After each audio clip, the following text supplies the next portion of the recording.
ওকে। তো আমি cherry pick করে করে সেইটুকু সেটুকু পড়াবো যেটুকু মানে যেটুকু খুব জরুরি, যেটুকু আমাদের সিলেবাসের অন্তর্গত, এবং যেটুকু আমি বললে পরে বাকিটুকু আপনাদের জন্য ইজিয়ার হয়ে যাবে। তো তবে হ্যাঁ, এটা এটা আমি আগে থেকেই বলে রাখছি যে যেটা আমি বলবো বা পড়াচ্ছি, আমি পরীক্ষাতে প্রশ্ন সেই সমস্ত জায়গা থেকেই দিব। যেমন আমি ফ্লেক্সিবিলিটি, যে এই যে পরের 2 পাতা, এই transparent political responsibility, it is very important and very interesting topic, কিন্তু আমি এখান থেকে প্রশ্ন দিব না, কারণ আমি এটার পেছনে ক্লাসের সময় ব্যয় করছি না আপাতত। কিন্তু আমি এক্সপেক্ট করবো যে আপনারা সবাই একটাবার রিডিং দিবেন। তো ওই 6টা ক্রাইটেরিয়া পড়াতে গিয়ে আমরা ফ্লেক্সিবিলিটি পর্যন্ত এসেছিলাম। লাস্ট ক্রাইটেরিয়া ছিল ইকুইটি অর ফেয়ারনেস। হ্যাঁ, সেই ক্রাইটেরিয়াটা আজকে আমরা একটু দেখবো প্রথমে।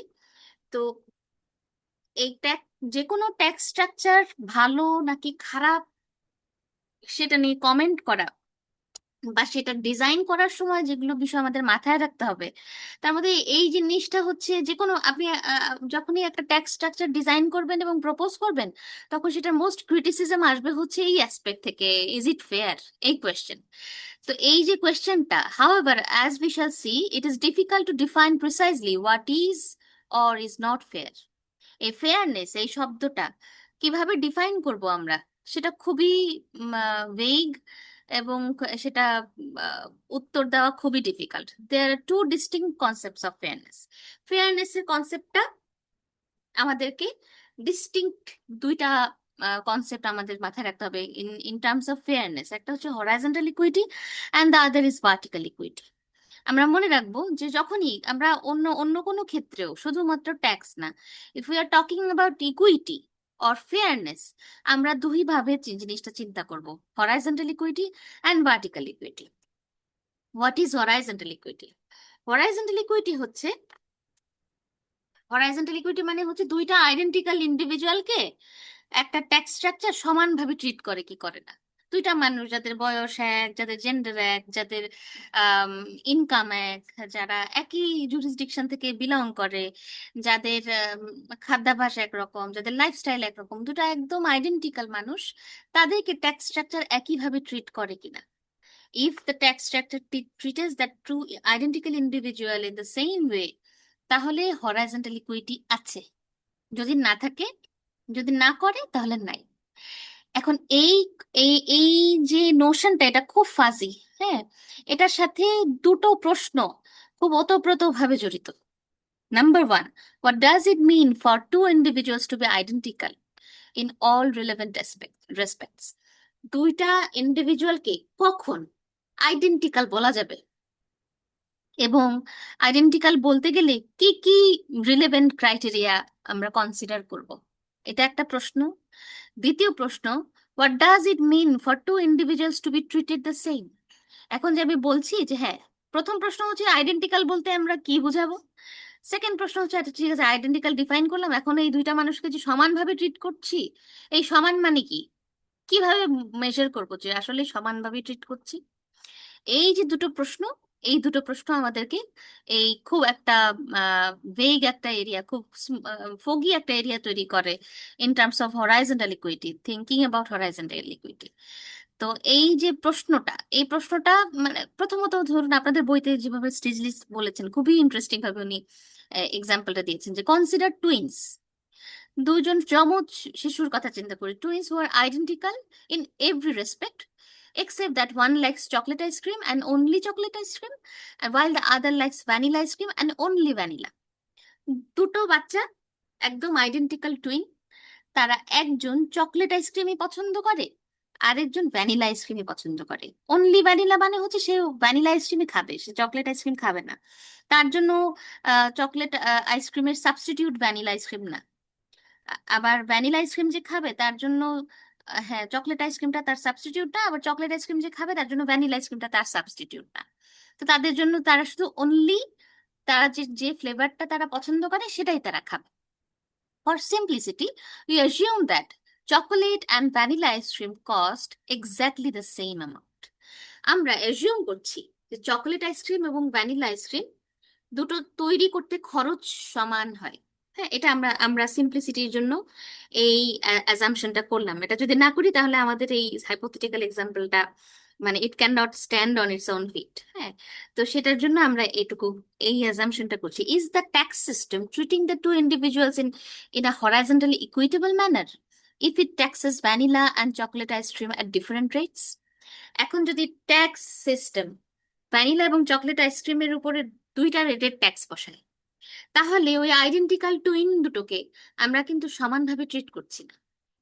ধরুন 0.2% ট্যাক্স বসালো হচ্ছে চকলেট আইসক্রিমের উপরে, 1.5% ট্যাক্স বসালো হচ্ছে ভ্যানিলা আইসক্রিমের উপরে, তাহলে দুটোর দাম দুই ভাবে বাড়বে। দুটোর দাম যদি দুই ভাবে বাড়ে, তাহলে ওই আইডেন্টিক্যাল দুটো টুইন যাদেরকে আমরা বলছি যে আইডেন্টিক্যাল, তাদের শুধু আইডেন্টিক্যাল কি না, তাদের টেস্ট আইডেন্টিক্যাল না, কিন্তু সমাজ বা ট্যাক্স সিস্টেম, ইকোনমিক সিস্টেম তাদেরকে সমানভাবে ট্রিট করছে না। One ends up paying more in taxes than the other, and in the sense the tax system appears to be unfair. তাহলে ট্যাক্স সিস্টেম তো আনফেয়ার হয়ে গেল। হ্যাঁ, but the twins face the same opportunity set, কিন্তু twin দুটোকে একই opportunity সেটের সামনে আমরা দাঁড় করিয়েছি, চকলেট আর vanilla ice cream. The chocolate lover could have bought vanilla ice cream if he or she had wanted to, or vice versa. হ্যাঁ, এখন মানে দুজনেরই সামনে দুটো ছিল অপশন। চকলেট লাভার সে ভ্যানিলা আইসক্রিম খেতে পারতো, যে ভ্যানিলা লাভার সে চকলেট আইসক্রিম খেতে পারতো। The tax system did not discriminate if it did not differentiate between individuals. যদি দুটো আহ, মানুষের মধ্যে বৈষম্য তারা না করে, তাহলে তো ডিসক্রিমিনেশন করেনি, আমরা বলতে পারবো না যে আনফেয়ার হয়েছে। This example is contrived so we could have two commodities that are essentially identical. এখন এটা ওই যে মানে দুটো কমোডিটি, কমোডিটি এসেনশিয়ালি আইডেন্টিক্যাল না।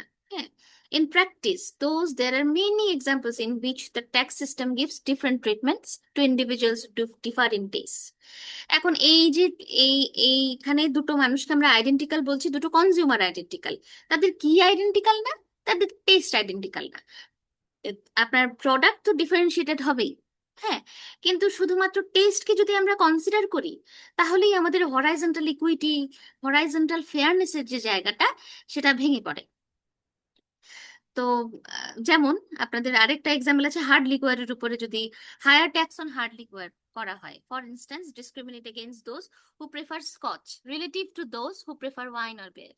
The individuals who prefer to spend their vacations in their own vacation home are treated preferentially compared to those who prefer to travel during their vacation.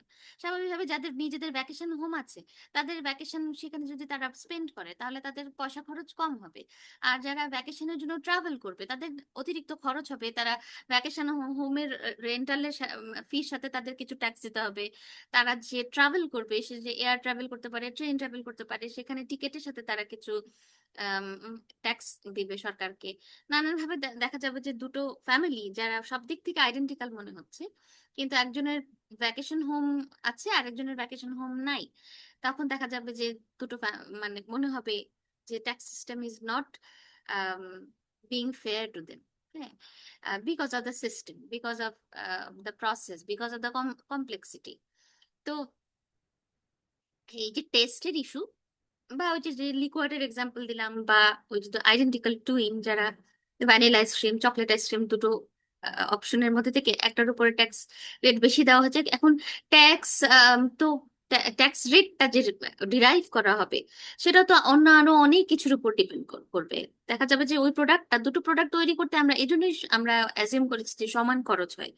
সমান যদি খরচ হয় না বলি, তাহলে এমন আমরা অ্যাজিউম করতে পারি যে চকলেট আইসক্রিমের উপর বেশি ট্যাক্স বসানো হয়েছে কারণ চকলেটের দাম অনেক বেশি ভ্যানিলার চেয়ে, অথবা ভ্যানিলা আইসক্রিমের উপরে বেশি ট্যাক্সের বসানো হয়েছে কারণ ভ্যানিলার input price is higher than chocolate. সেটা বলার কোনো সুযোগ নাই, কারণ আমরা অ্যাজিউম করেছি দা মানে দুটোর কস্ট হচ্ছে এক্স্যাক্টলি সেম, দুটো তৈরি করার খরচ। Now, if we say that the differences in tastes are an important economic difference that the tax system may well take into account, then we can say that the principle of horizontal equity does not apply here. হ্যাঁ, আমরা যদি test শব্দটাকে, হ্যাঁ, different টেস্টের পার্থক্যকে consider করি, তাহলে মানুষ horizontal equity হবে না। এ কারণ এটা খুব সাটল ডিফারেন্স থাকবে এবং প্রত্যেকটা মানুষেরই দেখা যাবে যে টেস্টে কিছু পার্থক্য আছে। যার কারণে তখন আর হরাইজন্টাল ইকুইটির কনসেপ্টটা নিয়ে আমরা ডিসকাশন করাটা ফ্রুটফুল হবে না। The twins are not identical in all relevant respects, তার মানে ওই যে দুটো টুইনকে আমরা আইডেন্টিক্যাল বলেছিলাম, যদি টেস্টকে কনসিডার করি তাহলে দুটো টুইন আর আইডেন্টিক্যাল থাকে না। তো carried to this extreme, the principle soon becomes vacuous. No, no two individuals are ever identical. হ্যাঁ, যদি আমরা কনসিডার করি টেস্ট, তাহলেই দুটো ইন্ডিভিজুয়াল কখনো আইডেন্টিক্যাল আর হবে না। What are to be acceptable distinction? Unfortunately, the principle of horizontal equity gives us little guidance on how to answer this. এখন তাহলে acceptable distinction তাহলে কি হবে? কখন আমরা দুটো ইন্ডিভিজুয়ালকে অলমোস্ট আইডেন্টিক্যাল বলতে পারবো বা ভেরি ডিফারেন্ট বলতে পারবো? সেই যে প্রশ্নের উত্তর, সেটা হরাইজন্টাল ইকুইটি আমাদেরকে আনফরচুনেটলি দেয় না। The concept of horizontal equity does not answer this question, যে how we will consider how two individuals to be closely identical. One's first intuition might be that all distinctions are inadmissible. একজনের প্রথম ইন্টুইশনে এটা হতে পারে যে age, sex, marital status should all be irrelevant. হ্যাঁ, in fact at present we make distinctions on the basis of age. এজের বেসিসে তো আমরা ডিস্টিংশন করি। Those over 65 are allowed an extra exemption. দেখা যায় যে প্রত্যেকটা কিছুতে, সব অনেক কিছুতে, অনেক প্রোডাক্টে, অনেক সার্ভিসে, অনেক কিছুতেই দেখা যায় যে যারা এল্ডারলি সিটিজেন তারা অনেক কিছুতে এক্সাম্পশন পায়। আবার ম্যারিটাল স্ট্যাটাসের কথা যদি চিন্তা করি, যদি একটা হাউস হোল্ডে এমন থাকে যে দুটো মানুষের, হাজবেন্ড এবং ওয়াইফ দুজনই কাজ করে, তখন দেখা যায় যে তারা বেশি পে করে ট্যাক্স হিসেবে, ইনকাম ট্যাক্স হিসেবে তাদের হাউস হোল্ড থেকে বেশি পেমেন্ট বেরিয়ে যায়, ডিসপোজেবল ইনকাম কম থাকে। যদি দেখা যায় যে কোনো একজন মানুষ যে সিঙ্গেল, সেই মানুষটা দেখা যায় যে আহ, তার ডিসপোজেবল ইনকাম আর একটু হায়ার থাকে। তো সেই কারণে দেখা যায় যে ওদের ওদের দেশে, এটা তো আমেরিকান বই, তাই কংগ্রেস বলছে, Congress has felt that those distinctions are relevant. এই এখন ওই যে প্রশ্নটা, যে তাহলে আমরা কোন কোন কোন কোন ক্রাইটেরিয়াকে রিলেভেন্ট ধরবো, সেই প্রশ্নের মধ্যে এইজ, ম্যারিটাল স্ট্যাটাস, জেন্ডার এসব কেন আসছে? Because these are the characteristics that impacts a person's ability to pay. হ্যাঁ, কোন সমস্ত বিষয় আশয়কে আমরা রিলেভেন্ট ধরবো, যেগুলো একজন ইন্ডিভিজুয়ালের অ্যাবিলিটি টু পে, তার খরচ করার যে ক্ষমতা, দেয়ার ক্ষমতা, পে করার ক্ষমতা, সেটাকে এফেক্ট করে। If these are admissible basis for differentiation, however are there others, তাহলে এটা যদি অ্যাডমিসিবল হয় তাহলে আরো কি? তাহলে আমি যদি বলি যে এজ, ম্যারিটাল স্ট্যাটাস, জেন্ডার এগুলো রিলেভেন্ট, তাহলে আরো তো অনেক কিছু থাকতে পারে। যেমন আপনাদের বইয়ের এক্সাম্পল, যে for instance, does variation in the economic cost associated with taxing different groups provide legitimate grounds for differentiation?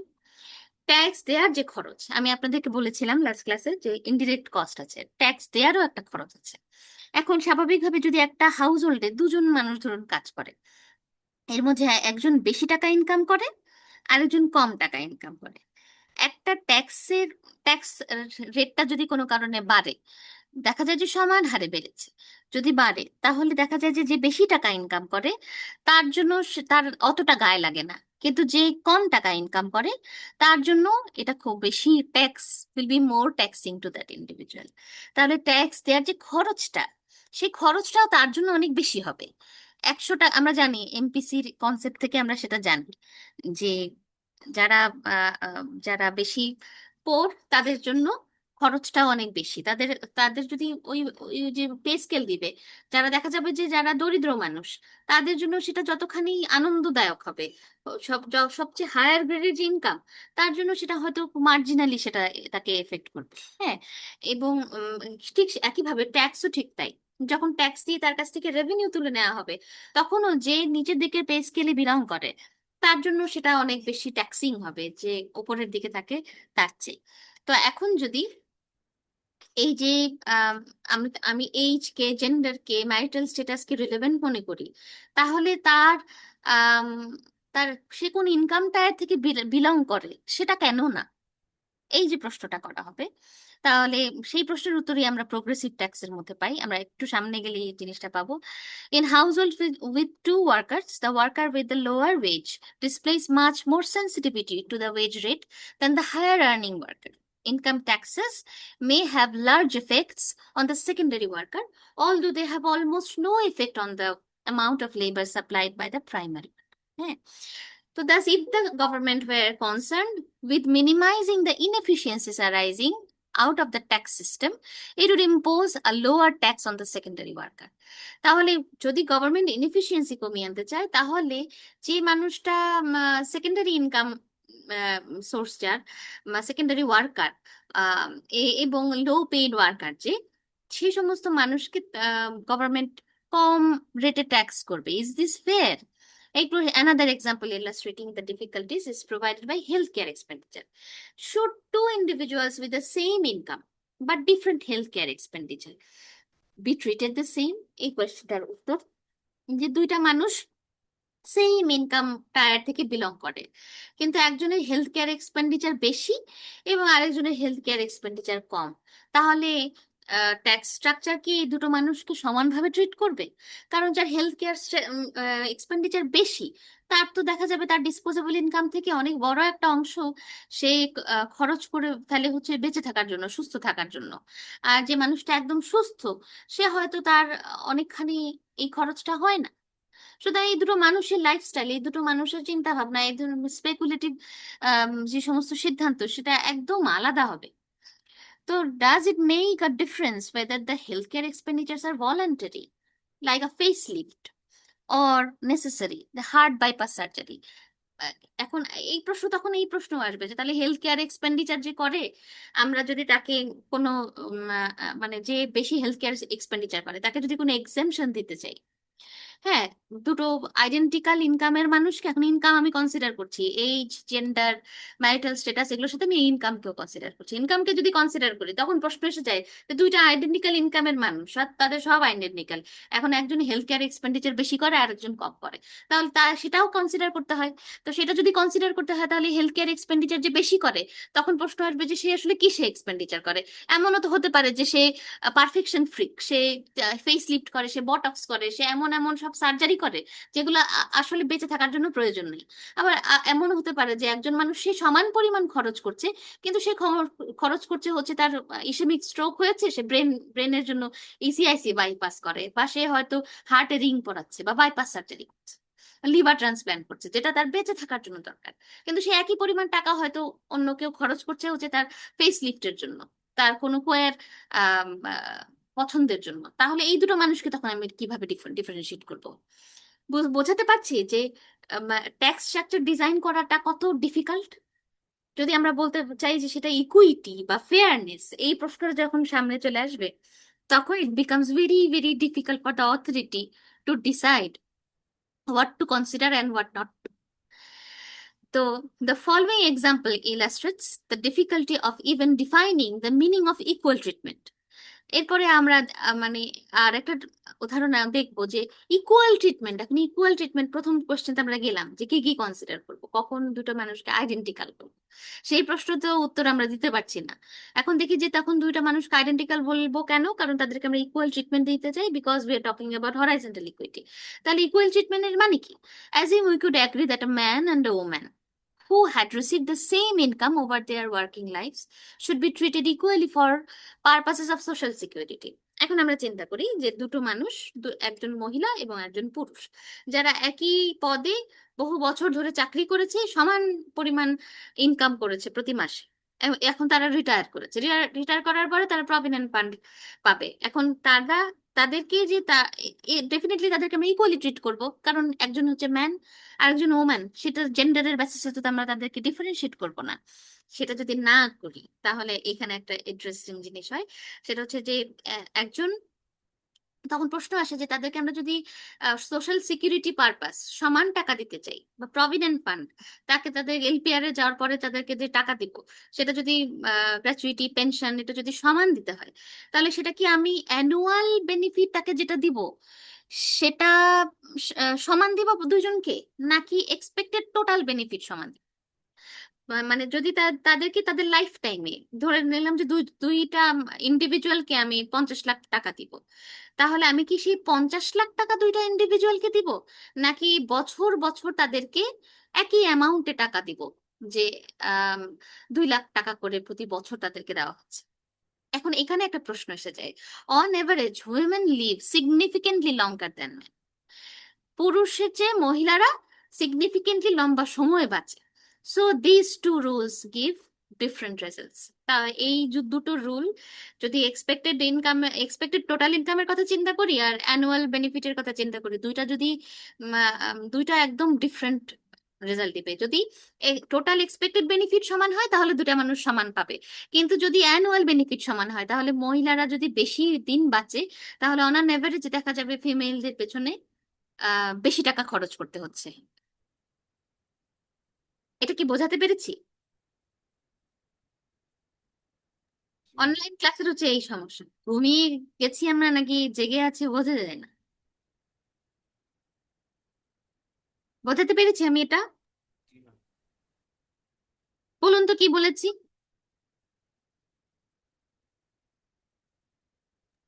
উইমেনরা বেশি মেনদের চেয়ে বাঁচে, তাই তাদের আর কি বেশি টাকা দিতে হবে। না, তাদের পেছনে সরকারের এক্সপেন্ডিচার বেশি হচ্ছে। যদি আমরা জি ম্যাম, জি। হ্যাঁ, কেন যখন আমরা টোটাল এক্সপেক্টেড বেনিফিট সেটা যদি সমান করে রাখি, তাহলে এখানে হরাইজন্টাল ইকুইটি থাকে, নাকি অ্যানুয়াল বেনিফিট সমান দিলে হরাইজন্টাল ইকুইটি থাকে? ম্যাম, টোটাল এক্সপেক্টেড বেনিফিট যদি ভেরি সমান গুড, থাকে। আচ্ছা বোঝাতে পেরেছি। ওকে, দেন কামস ভার্টিক্যাল ইকুইটি। তার মানে ওই দুটো প্রশ্নই খুব ফাঁসি, যে ইকুইটি বলতে হরাইজন্টাল ইকুইটির মধ্যে যে আইডেন্টিক্যাল বলবো কখন, এবং তারপর হচ্ছে ইকুয়াল ট্রিটমেন্ট যে দিয়েছি বললাম, সেই ইকুয়াল ট্রিটমেন্ট হলো কি হলো না। এই দুটো প্রশ্নের উত্তরই আসলে খুবই অদ্ভুত, এবং আহ বলতে পারছি না যে এক্স্যাক্টলি কি কি বলা যায়, এবং খুব এক একটা কনটেক্সটে হয়তো এক এক রকমের ইস্যু অ্যারাইজ করবে। Then comes vertical equity. While the principle of horizontal equity says that individuals who are essentially identical should be treated the same, the principle of vertical equity says that some individuals are in a position to pay higher taxes than others, and that these individuals should do so. Vertical equity বলে যে যদি দুটো মানুষের মধ্যে একটা মানুষের tax দেওয়ার ability বেশি থাকে, তাহলে সে বেশি ট্যাক্স দিবে, যার এবিলিটি কম সে কম ট্যাক্স দিবে। This is called vertical equity. Horizontal equity মানে সমান সমান, দুটো সমান মানুষ, সমান টায়ারে বিলং করা, সমান ইনকামের মানুষ সমান ট্যাক্স দিবে, সেটা এনশিওর করা যদি হয় ট্যাক্স স্ট্রাকচারের মধ্যে, সেটা সেখানে হরাইজন্টাল ইকুইটি আছে। এবং ভার্টিক্যাল ইকুইটি মানে হচ্ছে দুটো অসমান মানুষ, যে বেশি ইনকাম করে সে বেশি ট্যাক্স দিবে, যে কম ইনকাম করে সে কম ট্যাক্স দিবে। This is called vertical. এখন এখানে তিন ধরনের প্রবলেম অ্যারাইজ করে in terms of vertical discussion about vertical equity. এক নাম্বার হচ্ছে determining who should pay at the higher rate. কে হায়ার রেটে পে করবে? আহ, এখন ওই যে মানুষটাকে বলছি যে দুটো মানুষ, আম, একজন হচ্ছে রিচ এবং একজন পুয়ার। হ্যাঁ, ওই রিচ পুয়ারের ডেফিনেশনটা, ওখানেও তো রিগ্রেসিভ ট্যাক্সের আলোচনাও আছে, প্রপোর্শনাল ট্যাক্সের আলোচনাও আছে। কোন মানুষটাকে আমরা বলবো যে কে বেশি পে করবে, এটাও একটা সিদ্ধান্ত আছে। সেকেন্ড হচ্ছে implementing this principle, that is writing tax rules corresponding to this principle. এই প্রিন্সিপালটাকে স্যাটিসফাই করে ট্যাক্স রুল লেখা। হ্যাঁ, এটা হচ্ছে ইমপ্লিমেন্টিং ইস্যু, ইমপ্লিমেন্টিং প্রবলেম। প্রথমত determining who who should pay more and who should pay less. Then second হচ্ছে যে এটা যে আমি লিখবো যে হ্যাঁ তুমি বেশি দিবা তুমি কম দিবা, এটা আমি কিভাবে লিখবো? Writing writing tax rules, that is an issue. এই প্রিন্সিপালটাকে কারেক্ট ওয়ার্ডিং করা, লেজিটিমেট করা, এটা একটা ইস্যু। থার্ড হচ্ছে deciding if someone is in a position to pay the higher rate, how much more that individual should pay than others. একজন যদি এরকম সিচুয়েশনে থাকে যে সে বেশি দিতে পারবে, তাহলে সে কতটা বেশি দিবে? হ্যাঁ, এই যে প্রশ্ন, এই প্রশ্নটা আরেক আরেক ধরনের ডিসকাশনের জন্ম দেয়। এখন এই তিন ধরনের মানে আমরা চিন্তা করি যে in terms of vertical equity, তাহলে income as a base of taxation. আর দুই ধরনের বেস অফ ট্যাক্সেশন দুই রকমের হতে পারে, একটা হচ্ছে কনজাম্পশন আর একটা ইনকাম। আচ্ছা, প্রথমে আমরা ইনকামটা দেখি। হ্যাঁ, income as a base of taxation. Income is the most widely used basis of taxation. It is widely viewed by governments and policymakers as a good measure of ability to pay. কনজাম্পশনও একটা ability to pay এর good measure হতে পারে, যে কেউ বেশি consume যদি করে তাহলে আমরা বলতে পারি যে তার এবিলিটি বেশি দেখেই তো সে বেশি কনজিউম করে, তাহলে তার কনজাম্পশনের উপর ট্যাক্স বসাই, তখন হবে consumption as a is a base of tax. আর আমরা যদি বলি যে কেউ বেশি ইনকাম করে তার উপর বেশি ট্যাক্স বসাই, তাহলে ইনকাম হবে is a base of tax. কিন্তু it is very difficult to keep track of somebody's expenditure. সুতরাং কনজাম্পশন অ্যাজ আ হোল একটা নেশনের বিভিন্ন জায়গার মানুষের বিভিন্নভাবে তারা খরচ করছে, সেই খরচটা ট্র্যাক রাখা খুব ডিজিটাইজড যদি একটা সোসাইটি হয়, তাহলে হয়তো মানে যে সমস্ত ডেভেলপড কান্ট্রি দেখি আমরা পৃথিবীতে, সেখানে হয়তো সম্ভব যে কার্ড পাঞ্চ করে সবাই, যেখানে ক্যাশ চলে গেছে সবাই, most of the case that সবাই কার্ড পাঞ্চ করে পেমেন্ট করে মেট্রোতে, গ্রসারি শপে, সব জায়গায়, তখন হয়তো ইট উইল বি মানে it will SIM feasible, will be able to manifest that kind of situation. কিন্তু বাংলাদেশে বসে এখন আমাদের পক্ষে consumption is a base of tax, মানে আমার জন্য এটা difficult to think about it. মানে ইনকামটা আমি বুঝতে পারি, সহজে ইনকামটা বুঝতে পারি, বোঝাতেও হয়তো পারবো যে ইনকাম কেন widely used measure, because it is very easy to see. এটা তো আমাদের সবার ব্যাংক স্টেটমেন্টেই থাকে যে কত টাকা আমার ইনকাম। তো those who have a higher income have greater ability to pay and should therefore pay higher taxes. যার ইনকাম বেশি সে বেশি ট্যাক্স দেবে। How much more is, as we have said, a more difficult question. এখন কতটা বেশি দিবে সেটা একটা কঠিন প্রশ্ন। হ্যাঁ, there is a widely held view that those with a higher income not only should pay more taxes but should also pay a higher fraction of their income in taxes. শুধু যে তারা হায়ার ট্যাক্স, বেশি tax দিবে তাই না, তাদের ইনকামের বড় ফ্র্যাকশনে তাদেরকে ট্যাক্স দিতে হবে। That is a progressive tax, যেটা আমাদের বাংলাদেশে আমরা দেখে আসছি যে উই মোস্ট অফ দ্য কেসের সব দেশে দেখা যায় যে progressive tax is the kind of tax that is implemented. এবং দেখা যায় যে হায়ার, যখন আমরা বেশি ইনকাম করি তখন আমাদেরকে সেই ইনকামের যে আমাদের যে ট্যাক্সের রেটটা সেটাও বড় হয়। Note, however, that the rich can pay a smaller fraction of their income in taxes, and that tax will be regressive tax, but still pay more in absolute terms. হ্যাঁ, রিগ্রেসিভ ট্যাক্সও থাকতে পারে। দেখা যায় যে এমন যদি হয় যে ট্যাক্স স্ট্রাকচারটা এরকম যে কম টাকা ইনকাম করে যে মানুষটা, তার উপর বেশি বড় ট্যাক্স রেট দেওয়া হচ্ছে, কিন্তু বড় টাকা ইনকাম করে যে মানুষটা রিচ, এটা ইনসেন্টিভাইজড হতে পারে তাদেরকে কাজ বেশি করার জন্য, বেশি মানে তাদেরকে to to keep the people on their toes. হ্যাঁ, এটার জন্য যে সমস্ত যদি আনএমপ্লয়মেন্ট বেনিফিট দিয়ে দীর্ঘদিন ধরে দেখা যাচ্ছে যে একটা লেথার্গি তৈরি হয়েছে লেবার মার্কেটে, সুতরাং রিগ্রেসিভ ট্যাক্স স্কিম দিয়ে দিলাম মানে টলারেবল রেটে, তাহলে দেখা যাবে যে যারা লোয়ার টায়ারে ইনকাম করছিল তারা they will try to get on to the higher tier, যে আমার তো তাহলে একটু আরেকটু যদি বেশি ইনকাম হয় তাহলে আমাকে ট্যাক্সের একটু কম দিতে হতে পারে, সুতরাং আমি চেষ্টা করি আরো বেশি কাজ করি। মেবি এরকম কোনো argument, I don't know about it, maybe there will be some argument like this. কিন্তু ধরুন যদি সেরকম হয়ও, দেখা যাবে যে যে বেশি টাকা ইনকাম করে তার উপর ট্যাক্সটা যদি কমেও আসে, তাও দেখা যাবে যে একটা বড় অ্যামাউন্টের সামান্য পার্সেন্টও হয়তো অনেক বেশি একটা ছোট অ্যামাউন্টের একটা বড় পার্সেন্টেজ হতেই পারে, হতে পারে না? তো সেটাই এখানে বলছে, but still pay more in absolute terms. Absolute টার্মে হয়তো সে রিচ যে মানুষটা, সে তার কম পার্সেন্টে সে অনেক ধরনের রিডেমশন পেয়েছে। Maybe that person is an industrialist, সে হয়তো 5 লাখ মানুষের কর্মসংস্থান সে তৈরি করেছে, যার কারণে সে কিছু রিডেমশন পেয়েছে। রিডেমশন পেয়ে পেয়ে পেয়ে পেয়ে তার ট্যাক্স রেটটা ছোট হয়ে গেছে।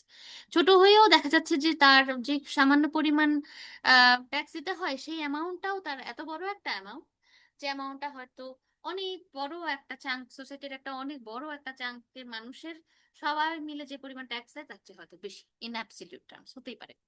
তো until the 20th century governments relied on indirect tax. তো এই যে 20 শতকের আগ পর্যন্ত গভর্নমেন্ট গুলো সাধারণত ইনডিরেক্ট ট্যাক্সের উপর ডিপেন্ড করেছে। এই ধরনের tax, tariff, customs duty, luxury প্রোডাক্টের উপর ট্যাক্স, এই ধরনের ট্যাক্স।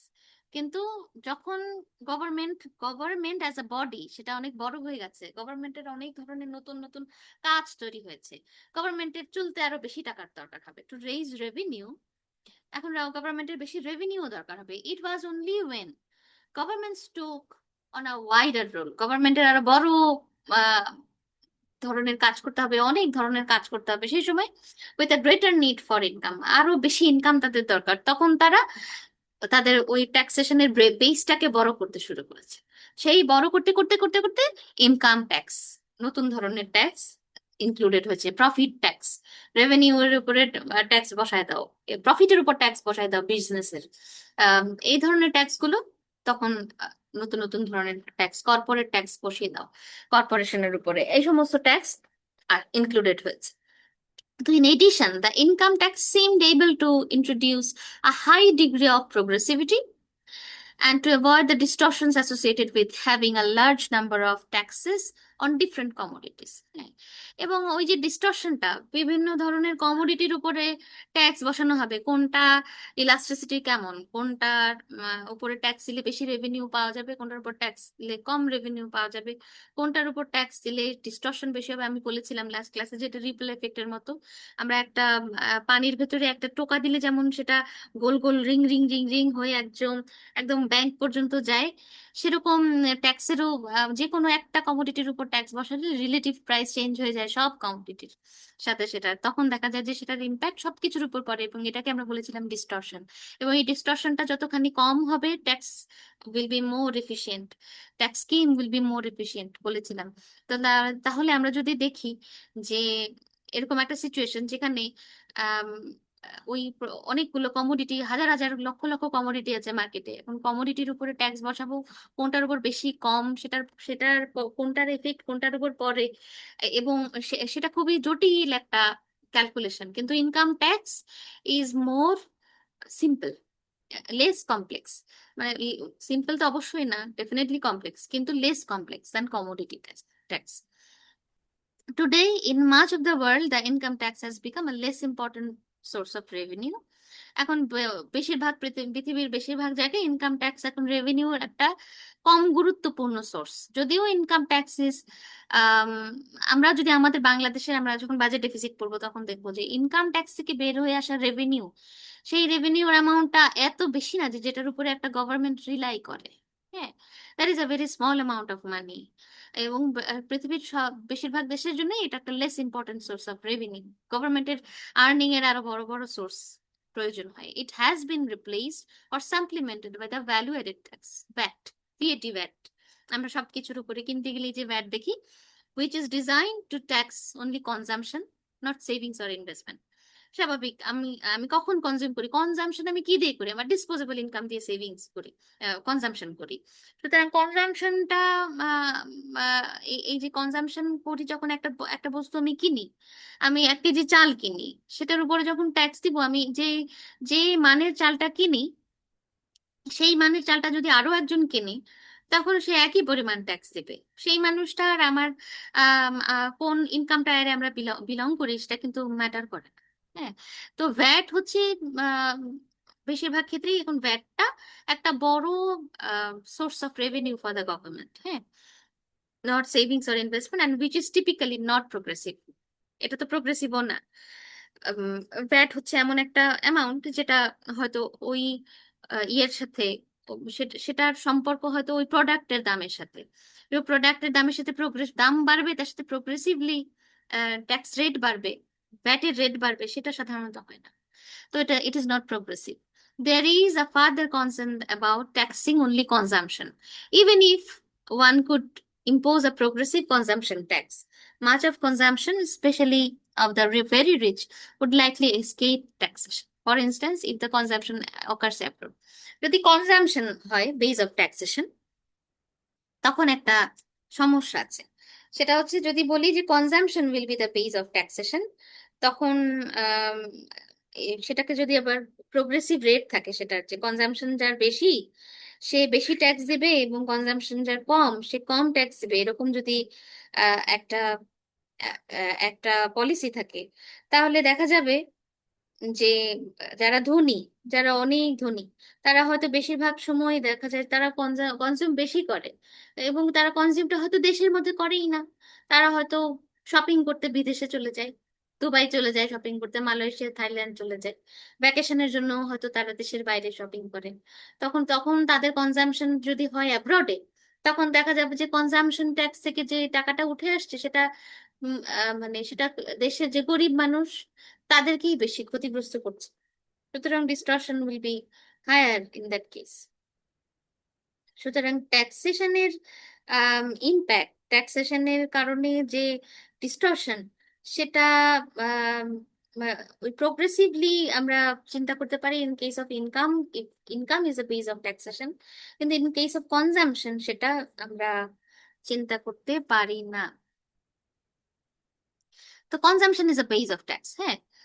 তো এই কনজাম্পশন, এই যে যেটা বললাম যে one of the most forceful arguments against income as a fair basis of taxation is that income corresponds to the individual's contribution to society, the value of his or her economic output.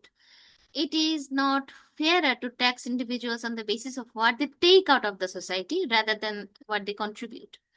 এখন মানে consumption যখন ট্যাক্সের basis হিসেবে আমরা চিন্তা করি, তখন সমস্যা হচ্ছে যে প্রথমেই আহ, এই এই জিনিসটা ইনকাম আর কনজাম্পশনের মধ্যে যে পার্থক্যটা কি। ইনকাম হচ্ছে সোসাইটিকে আমি আমার ফ্যাক্টরস অফ প্রোডাকশন হিসেবে আমি আমার লেবার আওয়ার দিয়ে যা পাই, হ্যাঁ, সেটা হচ্ছে আমার ইনকাম। তো ইনকাম হচ্ছে the value of his or her economic output. আমার ইকোনমিক আউটপুটের ভ্যালু হচ্ছে আমার income. It is not fair to tax individuals on the basis of what they take out of society. আর আমার কনজাম্পশন কি, আমি সোসাইটি থেকে কি নিচ্ছি, সেটা হচ্ছে আমার কনজাম্পশন। সুতরাং আমার কন্ট্রিবিউশন হচ্ছে আমার ইনকাম, আর আমার কনজাম্পশন হচ্ছে আমার আমি কি নিচ্ছি, what I am taking out of the society, that is on the basis of consumption rather than income. এখন income and consumption differ by savings, that is income is either consumption or saved, y equal to s plus c। আমার ইনকামের একটা অংশ আমি consume করি আর একটা অংশ আমি সেভ করি, সুতরাং কনজাম্পশন ইকুয়াল টু হচ্ছে y minus s, income minus savings. Thus a major issue is whether savings ought to be exempt from taxation.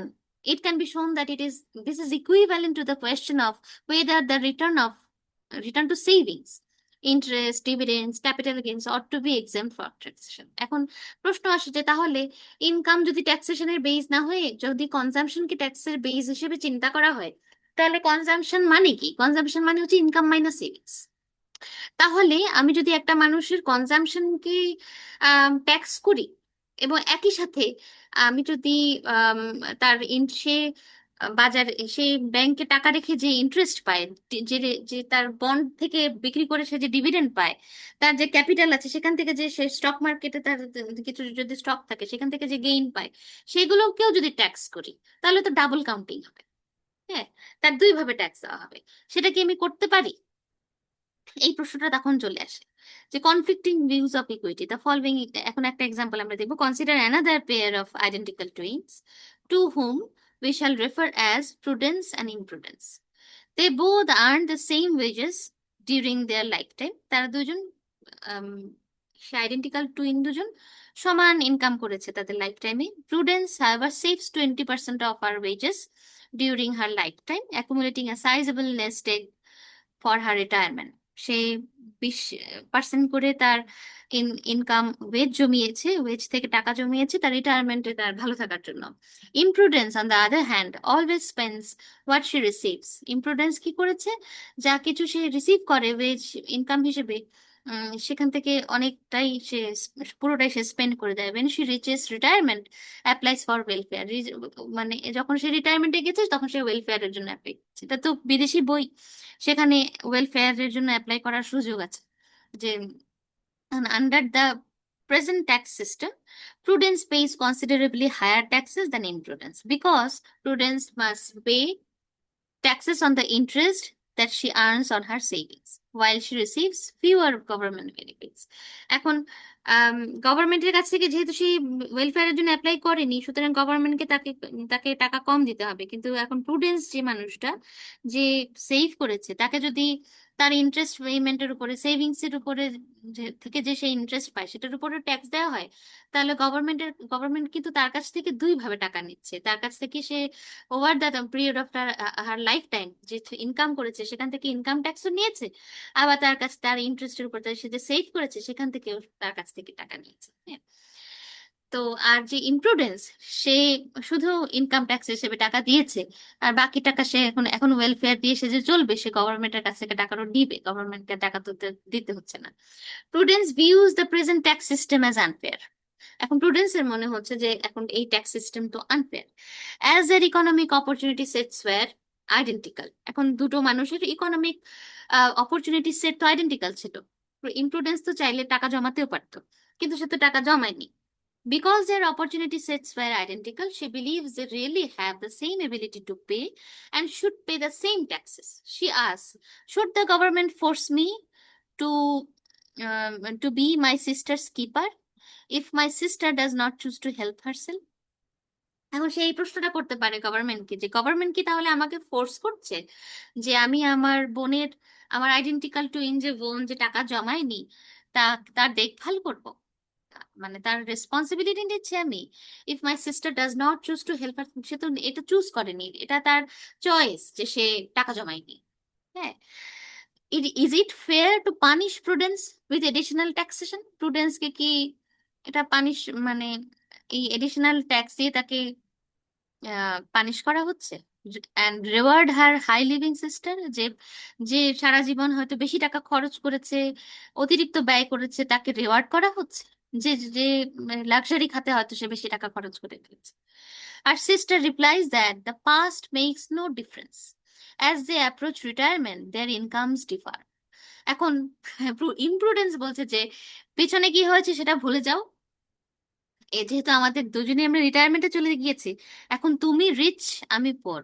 এখন society or the government, the economic system will consider me as poor and you as rich.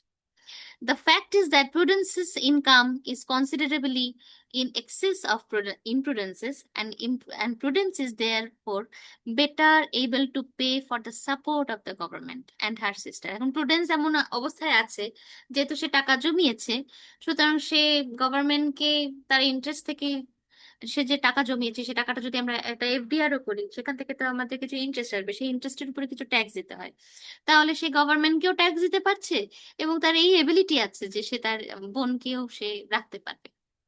এখন বলুন, এটা খুবই আহ, অদ্ভুত প্রশ্ন, কিন্তু এই প্রশ্ন হচ্ছে তাহলে এই যে ট্যাক্স স্ট্রাকচার, তাহলে ইমপ্রুডেন্স আর প্রুডেন্সকে সমানভাবে তো ট্রিট করলো না, তাই না? জি। হ্যাঁ, এই যে তখন এই প্রশ্ন আসে যে life time income as a basis of taxation, এই চিন্তাটা আমরা করব, নাকি আমরা করব হচ্ছে consumption as a basis of taxation? Consumption যদি as a basis of taxation হয়, তাহলে কি, তাহলে কিন্তু ইমপ্রুডেন্সের এই এসকেপটা করার সুযোগ থাকতো না। হ্যাঁ, সে যে অনেক বেশি কনজিউম করেছে, সে যে সেভ করেনি, মানে এই এই এক্সাম্পলটা হচ্ছে to justify the argument for consumption tax. হ্যাঁ, যে কনজাম্পশনের উপরেও ট্যাক্স থাকা উচিত। তো সেই জায়গা থেকেই আমার মনে হয় যে মানে VAT is something that is very justified, এবং আহ, আমি যদি কনজিউম করি তাহলে ডেফিনেটলি আমাকে কিছু ট্যাক্স দিয়ে আসতে হচ্ছে। আর যদি লাক্সারি প্রোডাক্ট হয় তাহলে আমাকে বেশি ট্যাক্স দিতে হচ্ছে। ইম্পোর্টেড প্রোডাক্ট হয়, যদি একই, ধরুন আমি ময়শ্চারাইজার ক্রিম কিনতে মার্কেটে গেলাম, অথবা শ্যাম্পু কিনতে মার্কেটে গেলাম, দেখলাম যে যে জিনিসটা আমার দেশে তৈরি হয়েছে সেটার দাম 300 টাকা, আর যে আমেরিকান পণ্য আমি দেখতে পাচ্ছি সেটার দাম হলো 3000 টাকা বা 1300 টাকা। তো সেটা দেখে আমি মনে করছি যে আমেরিকা থেকে যেটা ইম্পোর্টেড সেটা ডেফিনেটলি কোয়ালিটি মনে হয় ভালো হবে। কিন্তু আমি অ্যাকচুয়ালি ওটার জন্য, ওটার আমেরিকান একজন মানুষের জন্য, ওটা হয়তো সে ওখানে বসে $5 দিয়ে কিনতো, তার জন্য ওখানে বসে আমি কিনলে হয়তো 3,000 টাকায়, 300 টাকাই খরচ হতো ইন টার্মস অফ টাকা। কিন্তু আমি আসলে দিচ্ছি হচ্ছে একটা বড় ট্যারিফ পার্টের একটা অংশ আমার উপরে, এটা ফরওয়ার্ড শিফট করা হয়েছে। আচ্ছা, দুইটা টার্ম আমাদের মাথায় রাখতে হবে, backward shift and forward shift. Backward shift কি?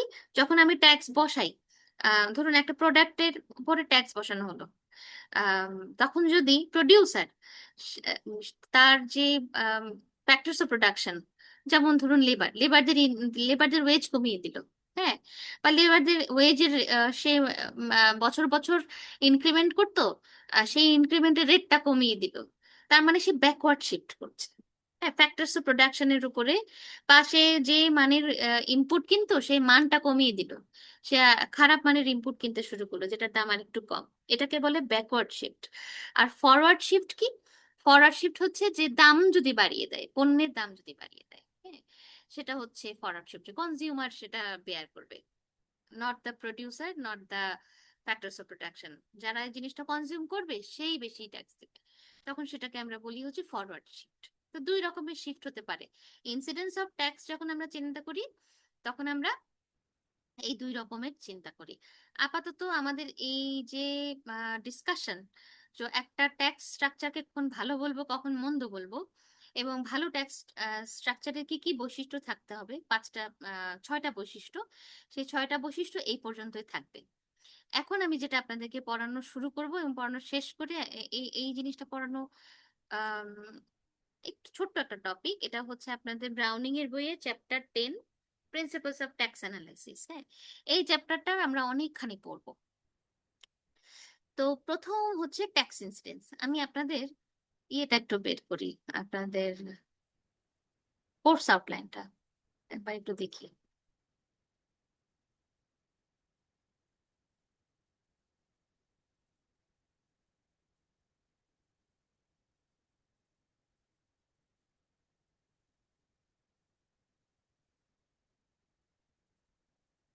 আচ্ছা, এই যে আম, আমরা পড়লাম প্রথমে হচ্ছে desirable characteristics of our tax system, এই টপিকটা আমরা পড়েছি। এখন আমরা বন্ধের আগে এই general factors of affecting incidence of various taxes, এই জিনিসটাও পুরো পড়তে পারবো না, এটার একটা টপিক পড়বো। Partial and general equilibrium analysis of incidence of taxation, এটা পড়তে আমাদের একদিন লাগবে। The efficiency cost of taxation, elasticity of incidence, different bases of taxation, different bases of taxation টা মনে হয় এই যে income as a base of tax and consumption as a base of tax পড়েছি। এরপরে আরো কি পড়বো কিনা, আরো পড়ার সময় যদি পাই তাহলে এটা আরো বিশদভাবে পড়বো, না হলে এতটুকুই থাকবে, শর্ট নোটের মতো করে পড়তে পারেন। The concept and measurement of welfare cost of taxation, এটার জন্য আমার একটা আলাদা ক্লাস লাগবে। সুতরাং প্রিন্সিপালস অফ ট্যাক্স অ্যানালাইসিস এটা শেষ করতে আমার আরো দুইটা ক্লাস লাগবে। তারপরে বলি optimal commodity taxation, this is a topic and this will take 1 class. Then capital income wealth saving, এই যে এর পরে যে কয়টা টপিক, এই যে taxation and saving, taxation and firm behaviour, তারপর ট্যাক্সেশন অ্যান্ড লেবার ইনকাম, এই প্রত্যেকটা টপিকের মধ্যে দেখা এই যে public finance Bangladesh perspective, deficit finance, এই এই 11-12 নাম্বার টপিক আমি একটা ক্লাসে পড়াতে পারবো। হ্যাঁ, ইট উইল টেক 1 ক্লাস। এই 9 আর 10 একটা ক্লাস লাগবে, 7 আর 8 একটা ক্লাস লাগবে, 1 2 3 4 5 6, আমাকে আরো 6টা ক্লাস আপনাদের দিতে হবে যখন আমরা ইউনিভার্সিটি রিওপেন হবে। হ্যাঁ, তো সেটা আমরা মাথায় রেখে পড়তে শুরু করি। 1 2 3 4 5 6, হ্যাঁ, 6টা ক্লাস। ওকে, বন্ধের মধ্যে দুইটা ক্লাস নিয়ে নিলে একটু চাপ কম পাবে। বন্ধের মধ্যে এটা আমি আমার চেয়ারপারসনের সাথে এটা নিয়ে কথা বলতে হবে। ম্যাডাম যদি আমাকে অনুমতি দেন তাহলে আমি আপনাদের সিআরের সাথে আলাপ করব। গ্রীষ্মকালীন বন্ধের মধ্যে ক্লাস আসলে নেওয়া যাবে কিনা আমি ঠিক জানি না। আপনাদের অন্যান্য কোর্সের কতখানি এগিয়েছে আমি কি একটু জানতে পারি?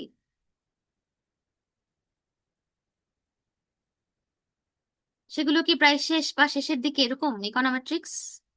ম্যাম, ডায়নামিক হচ্ছে প্রায় শেষের দিকে, স্যার বলেছেন যে ওনার প্রায় শেষ। আচ্ছা আর ইকোনোমেট্রিক্স হচ্ছে স্যারের লাস্ট টপিক আই গেস বাকি আছে। আচ্ছা, তাহলে ওগুলো মানে সিলেবাস একটু ছোট। আর ক্লাস কতগুলো করে হয়েছে? আমার মনে হয় সবচেয়ে কম ক্লাস হয়েছে এই সেমিস্টারে, না? ম্যাম, ডায়নামিকও হচ্ছে 18টা ক্লাস হয়েছে, আপনারও 18টা ক্লাস হয়েছে। আচ্ছা, মানে সমস্যা হচ্ছে আমাদের সিলেবাস একটু বড়। ওকে, আচ্ছা, আমরা কথা না বলে আমরা সময় নষ্ট না করে একটু ট্যাক্স ইনসিডেন্সটা পড়ার চেষ্টা করি। ট্যাক্স ইনসিডেন্স, ট্যাক্স ইনসিডেন্স কি? ইনসিডেন্স আমি বলেছিলাম পয়েন্ট পয়েন্ট অফ ইম্প্যাক্ট। হ্যাঁ, point of imposition end point of impact, এই দুটো কথা আমরা লাস্ট ক্লাসে পড়েছিলাম। লাস্ট ক্লাস বা তার আগের ক্লাস, যখন পয়েন্ট অফ ইম্পোজিশন হচ্ছে কার উপর আমি ইম্পোজ করছি ট্যাক্স, এবং পয়েন্ট অফ ইম্প্যাক্ট হচ্ছে অ্যাকচুয়ালি কে ট্যাক্সের বার্ডেনটা বেয়ার করে, হু বেয়ারস দ্য পেইন। এখন ট্যাক্স ইনসিডেন্স এটা যদি আমরা দেখি, যে ট্যাক্স ইনসিডেন্স কি, the questions who pays the tax and who bears the burden of the tax। এখন আম, কে ট্যাক্স দেয় এবং কে সেটার বার্ডেন বেয়ার করে can have quite different answer. এটা আনসার একদম আলাদা হতে পারে। এটা determining who pays the tax is a simple matter of tax liability as defined by the tax statutes. Locating the economic units responsible for writing the checks covering the tax is not of much interest to economists. এটা আসলে actually কে ট্যাক্সটা pay করে, কে সেই অ্যামাউন্টটা দিচ্ছে, এটা খুব বেশি জরুরি না ইকোনমিক্সের কাছে। কিন্তু কে অ্যাকচুয়াল বার্ডেনটা বেয়ার করে সেটা বোঝা আমাদের জন্য একটু জরুরি। we are more interested in finding the person who is bearing the who is actually taking the load, হ্যাঁ, বা যার কাঁধে এই লায়াবিলিটিটা পড়ছে। ওই যে ফরওয়ার্ড শিফট ব্যাকওয়ার্ড শিফট এসব শিফট হয়ে গেলে যে যে দিকেই যাক না কেন, দেখা যাচ্ছে ইম্পোজ করা হয়েছে প্রডিউসারের উপরে, কিন্তু বেয়ার করছে either factors of production or the consumers. তাহলে যে কোন মানে এইভাবে ট্যাক্স ডিজাইন করেছি আমি, কিন্তু আমাকে জানতে হবে তাহলে এটার ইম্প্যাক্ট কি হতে পারে, এটার কনসিকোয়েন্স কার উপরে পড়বে। Locating the economic units responsible for writing the checks and covering the taxes not of much interest to economists because these units may not be the ones that actually bear the burden of tax। হ্যাঁ, এখন ট্যাক্সের incidence নিয়ে জানতে গেলে এই সংক্রান্ত যে আলাপ, সেই আলাপটাকে আমরা আম, মানে দুইটা নোশন দিয়ে আমরা সেই আলাপটা করি। একটা হচ্ছে ব্যালেন্সড বাজেট ইনসিডেন্স, আর একটা হচ্ছে differential incidence. So when we talk about um, in most of the cases in theoretical public economics, when we talk about the incidence of tax, we generally think of think in two different perspective। একটা হচ্ছে balanced budget incidence, তার মানে হচ্ছে balance budget বলবো কখন, যতটুকু টাকা আয় হয় ততটুকু টাকা ব্যয় হয়। যখন ডেল্টা টি যদি হয় হচ্ছে আমার ট্যাক্স রেভিনিউ, আর ডেল্টা জি যদি হয় হচ্ছে আমার এক্সপেন্ডিচার, তাহলে ডেল্টা টি আর ডেল্টা জি সমান হয়। এরকম একটা কেস হচ্ছে ব্যালেন্সড বাজেট ইনসিডেন্ট আছে, সেটা সেদিকে আমরা যাব। আগে আমরা একটু এটুকু দেখি যে tax incidence theory is concerned with whether with determining who bears the real burden of taxes. More generally, the incidence of a tax refers to its effects on the distribution of income. মূলত আমাদের ইনসিডেন্সটা কেন বুঝতে হয়? ইনসিডেন্সটা আমার এই কারণে বুঝতে হয়, কনসিকোয়েন্স আমার এই কারণে জানতে হয়, কারণ actually we are interested in see how the tax will be distorting the distribution of income. হ্যাঁ, আমি যদি ট্যাক্স বসাই হচ্ছে এরকম একটা পণ্যের উপরে যেটা খুবই নিত্য প্রয়োজনীয়, সয়াবিন তেলের উপরে যদি আমি ট্যাক্স বসিয়ে দিই, তাহলে দেখা যাবে যে সয়াবিন তেলের উপর ট্যাক্স বসালে খুব সাধারণ মানুষ, লো ইনকামের মানুষ, তারা এফেক্টেড হবে। কিন্তু আমি যদি এক্সট্রা ভার্জিন অলিভ অয়েলের উপরে ট্যাক্স বসাই, তাহলে হয়তো হেলথ কনসিয়াস, হেলথ নিয়ে ওই মাত্রায় ওই পর্যন্ত চিন্তা করতে পারে সেই মানুষটা, যে মানুষটা হয়তো হায়ার ইনকাম লেভেলে বিলং করে, তখন হয়তো সেটার ইম্প্যাক্টটা গরিব মানুষ বেয়ার নাও করতে পারে। তো আমি যদি ট্যাক্স বসাই হচ্ছে ইম্পোর্টেড মিনিকেট চালের উপরে, অথবা ওই যে সুশির জন্য যেসব আহ, ভাত চাল জাপান কোরিয়া থেকে ইম্পোর্ট করে সেটার উপরে, স্টিকি রাইসের উপরে, তাহলে সেটার ইম্প্যাক্ট যেরকমের হবে তার চেয়ে অনেক বেশি ইম্প্যাক্ট হবে যদি আমি নাজিরশাইল 19-20 মিনিকেট, এই সমস্ত চাল যেগুলো মধ্যবিত্ত শ্রেণী আমরা কিনে খাই মার্কেট থেকে, সেটার উপর ট্যাক্স বসানো হয়। হ্যাঁ, তো that will be very difficult two answer. এর জন্য এই জিনিসটা ডিস্ট্রিবিউশন অফ ইনকামের উপর কিভাবে এফেক্ট করে ট্যাক্স, সেটা জানা আমাদের জন্য জরুরি। All taxes ultimately result in a reduction in the real disposable incomes of some people. সমস্ত ট্যাক্স, যে কোনো ট্যাক্স মানুষের রিয়েল ডিসপোজেবল ইনকাম কমিয়ে দেয়। It is potentially misleading two refer to business or property bearing the burden of tax.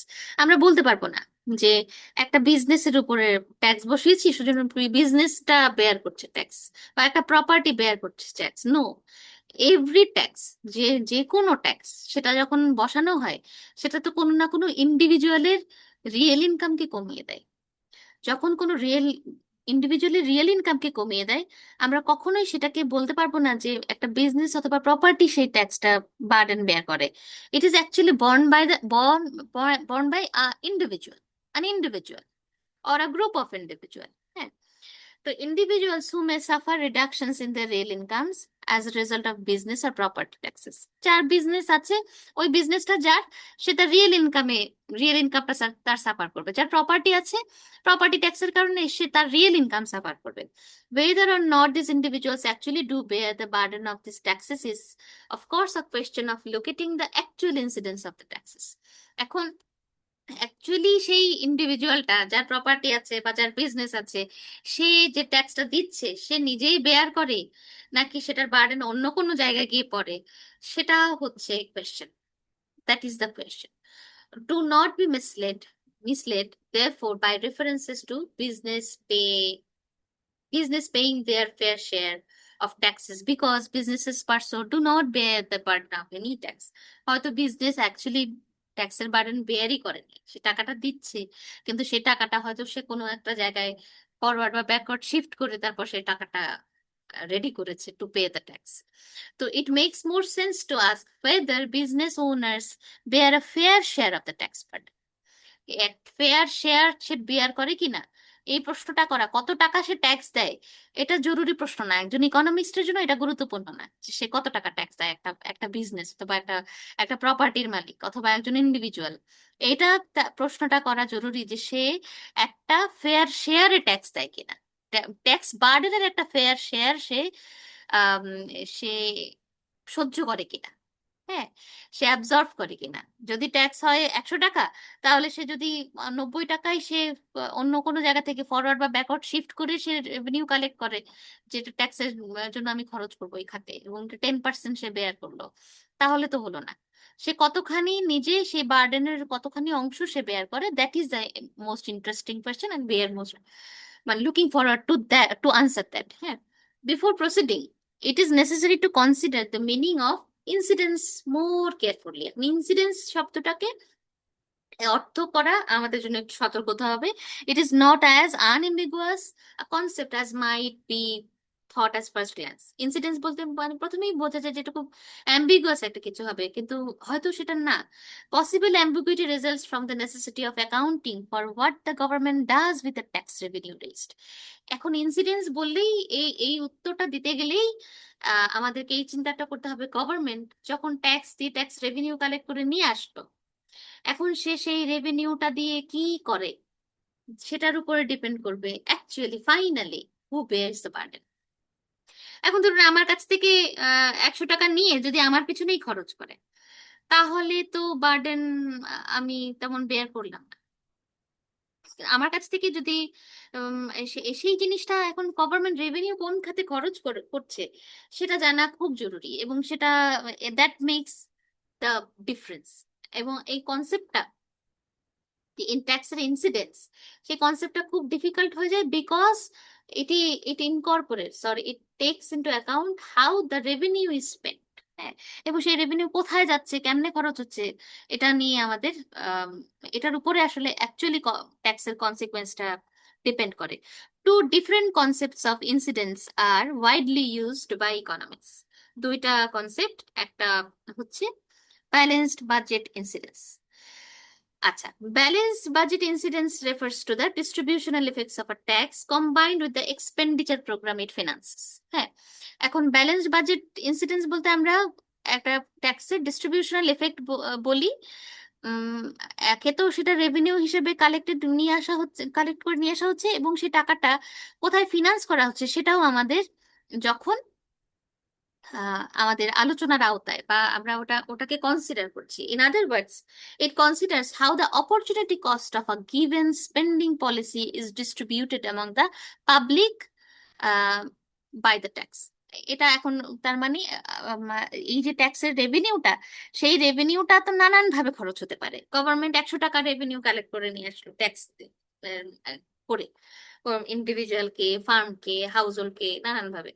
এখন সেই টাকাটা government কেমন করে খরচ করছে, সেই আলোচনাটা যদি নানান ভাবে, তার অপরচুনিটি কস্ট অনেক, একটা জায়গায় খরচ করলে আরেকটা জায়গায় হবে না, তার লিমিটেড রিসোর্স। সে এই জিনিসটা ইনফ্রাস্ট্রাকচারের পেছনে যদি খরচ করে, তাহলে ডিফেন্সের পেছনে খরচ কম হবে। ডিফেন্সের পেছনে যদি বেশি খরচ করে, হেলথের পেছনে খরচ কম হবে। হেলথের পেছনে বেশি খরচ করে, এডুকেশনের পেছনে খরচ কম হবে। কোনটার পেছনে সে খরচ করবে, সেটার উপরে এই ডিস্ট্রিবিউশনের ইনকামের উপরে কেমন প্রভাব ফেলে সেটা ডিপেন্ড করবে। আমরা একটা ছবি এখানে আছে, এটা একটু তাকাই। আমরা ধরে নিচ্ছি যে একটা ইকোনমিতে দুই ধরনের গুডস আছে, food and house clothing. Clothing এর মধ্যে আমরা ডিফারেন্সিয়েট করছি না, সব ক্লোদিং, সব ধরনের কাপড় চোপড়। আর একদিকে আছে ফুড। এখন এই জেড জেড হচ্ছে, আমরা মনে করি যেটা পিপিএফ, প্রোডাকশন পসিবিলিটি ফ্রন্টিয়ার। এই প্রোডাকশন পসিবিলিটি ফ্রন্টিয়ারের উপরে হলো সেই পয়েন্টটা, যে পয়েন্টে এই দুটো জিনিস প্রডিউস হচ্ছে। এই পয়েন্টে যদি আমরা দেখি যে হচ্ছে প্রথম ইকুইলিব্রিয়াম পয়েন্ট, যে পয়েন্টে আমরা দেখতে পাচ্ছি যে F1 amount of food production হয়, C1 amount of clothing production হয়। এখন এরকম জায়গা থেকে আমরা যদি, ধরুন গভর্নমেন্ট এখন ট্যাক্স বসালো, এই সিচুয়েশনটা আমরা দেখি। Now let the government undertake an expenditure program to provide a public good. এখন গভর্নমেন্ট ভাবলো যে এখন একটা পাবলিক গুড, মেট্রো রেল লাগবে বাংলাদেশের মানুষের। ফুড আর ক্লোদিং এ হচ্ছে না, now we need to introduce some public good. Or ধরুন, বা মেট্রো রেল না, এয়ারপোর্ট তৈরি হবে, অথবা একটা পোর্ট তৈরি হবে, অথবা কতগুলো স্ট্রিট লাইট লাগাবে। কোনো কিছুর জন্য গভর্নমেন্টের একটা পাবলিক গুডের জন্য অর্থায়ন করা প্রয়োজন। সেই অর্থায়নটা তারা করার জন্য, because productive resources must be employed to produce a public good. এখন যেহেতু প্রোডাক্টিভ রিসোর্স যেগুলো আছে, ফ্যাক্টরস অফ প্রোডাকশন, যেগুলো দিয়ে ফুড আর ক্লোদিং তৈরি হচ্ছিল, সেখান থেকে কিছু ফ্যাক্টরস অফ প্রোডাকশন গভর্নমেন্টকে এখন এমপ্লয় করতে হবে, নিয়ে নিতে হবে, to produce a metro rail. এখন যেহেতু সেই লেবার এবং ক্যাপিটাল ফুড এবং ক্লোদিং এর খাত থেকে কমে যাচ্ছে, তাহলে ফুড এবং ক্লোদিং এখন কম উৎপন্ন হবে আগের চেয়ে। এখন মনে করি যে এই কিছু রিসোর্স গভর্নমেন্ট যে এমপ্লয় করে নিল মেট্রো রেল তৈরির জন্য, সেটার কারণে ফুড আর ক্লোদিং উৎপাদন কম হয়ে Z Z Z prime this is the new PPF. এবং সেই নিউ পিপিএফ এর উপরে আহ আমরা E1 পয়েন্টে থাকবো। কেন E1 পয়েন্টে থাকবো? কারণ হচ্ছে, আচ্ছা দেখি,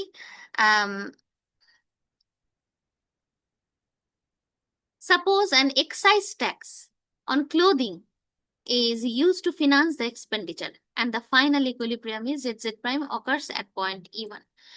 ক্লদিং এর উপরে ট্যাক্স বসানো হয়েছে। গভর্নমেন্ট শুধু রিসোর্সই নেয়নি, ফ্যাক্টর মার্কেট থেকে যে কিছু জিনিস, ফ্যাক্টরস অফ প্রোডাকশন সে সরিয়ে নিয়েছে তার নিজের পাবলিক গুডটা তৈরি করার জন্য। সেটার এখনো সেই যে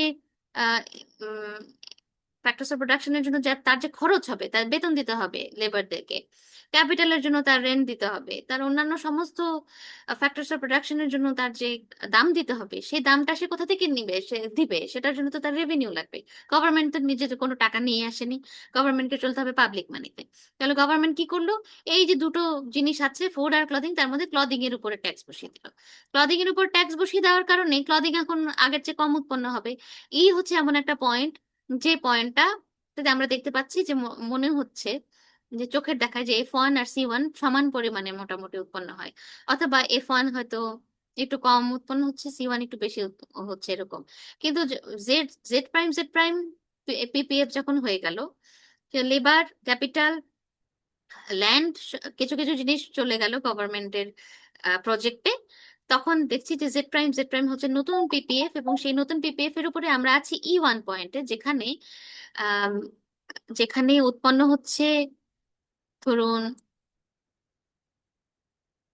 আহ একটু কম ক্লোদিং আর একটু রিলেটিভলি একটু বেশি ফুড, কারণ ক্লোদিং এর উপরে এক্সাইজ ট্যাক্স বসানো হয়েছে। এক্সাইজ ট্যাক্স মানে পার ইউনিট ট্যাক্স। হ্যাঁ, তো এখন the balanced budget incidence of the tax and expenditure program compares the distribution of private income.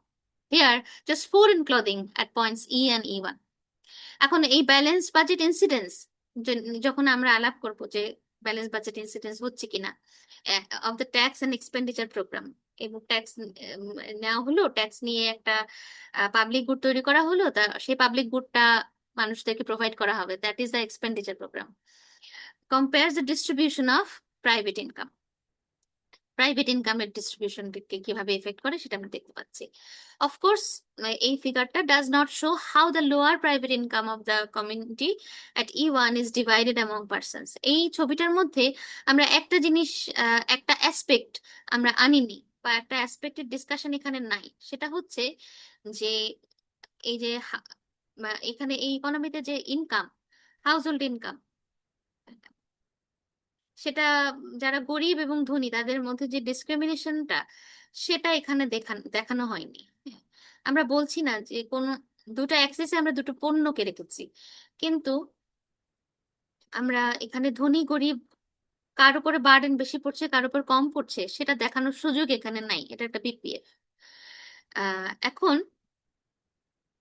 we must go beyond the aggregate effects shown on the diagram to determine this. Acha, of course, does not show, this figure does not show how the lower private income of the community at E1 is divided among persons. এখন এটার জন্য আমাদেরকে aggregate effect নিয়ে চিন্তা করতে হবে। When we do so, however, we will be comparing the distributions of income implied by points E and E1. এখন এই পয়েন্ট E আর E1 এর মধ্যে আমাদেরকে কম্পেয়ার করতে হবে। যদি আমি মনে করি যে যারা হায়ার ইনকাম ইন্ডিভিজুয়াল আছে তারা ক্লোদিং বেশি আহ, বেশি ক্লোদিং কনজিউম করে রিলেটিভ টু ফুড, তাহলে তারা বেশি এফেক্টেড হবে and there will be more vertical equity in the society. কিন্তু যদি এমন হয় যে যারা হায়ার ইনকাম টায়ারের মানুষ তারা ফুড বেশি কনজিউম করে এবং লোয়ার ইনকাম টায়ারের মানুষ বেশি ক্লোদিং রিলেটিভলি, আগেই বলছে রিলেটিভ চিন্তা করতে হবে, রিলেটিভলি বেশি ক্লোদিং কনজিউম করে, তাহলে কিন্তু ভার্টিক্যাল ইকুইটি থাকছে না।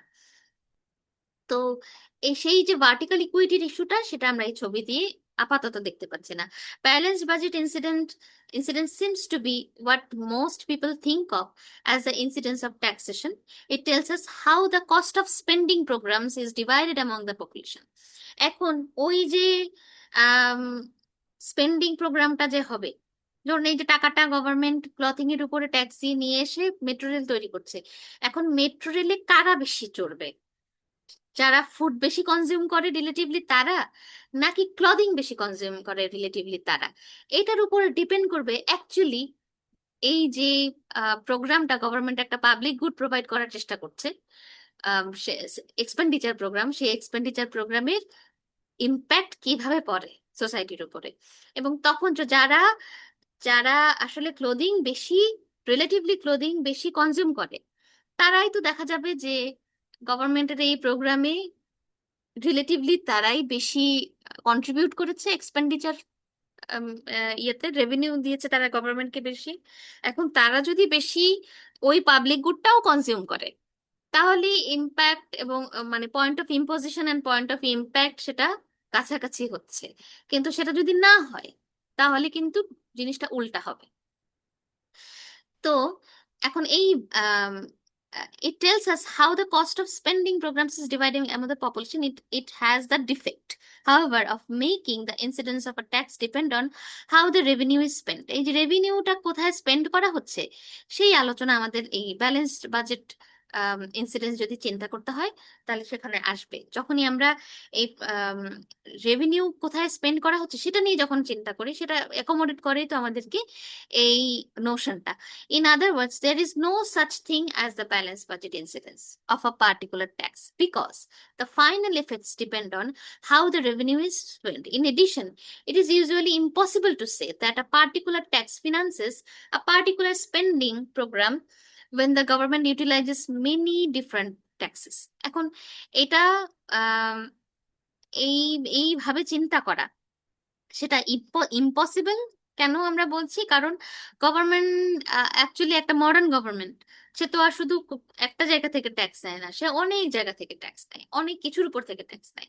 সে দেখা যায় যে সে বিদেশ থেকে যে রেমিটেন্স পাঠাচ্ছে সেখান থেকেও কিছু ট্যাক্স আসে, সে ট্যারিফ থাকে তার, নানান ভাবে সে ভ্যালু অ্যাডেড ট্যাক্স নেয়, নানান ভাবে সে ট্যাক্স নিয়ে ইনকাম ট্যাক্সও সে নেয়। এখানে তো আমরা সেই ইনকাম ট্যাক্স, প্রপার্টি ট্যাক্স এসব দেখাচ্ছি না, আমরা শুধুমাত্র হয়তো ক্লোদিং এর উপরে ভ্যাট থেকে হয়তো কিছু দেখাচ্ছি।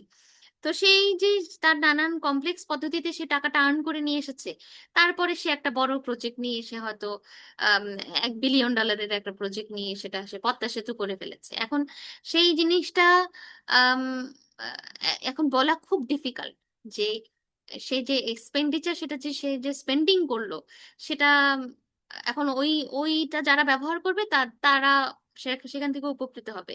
এখন খুবই কমপ্লেক্স টু সে যে এটা যাদের কাছ থেকে এসেছে বা এখানে যারা বেশি, যে খাতটা থেকে শেয়ার বেশি এসেছে ট্যাক্স রেভিনিউ, তারাই এটা বেয়ার করছে কিনা।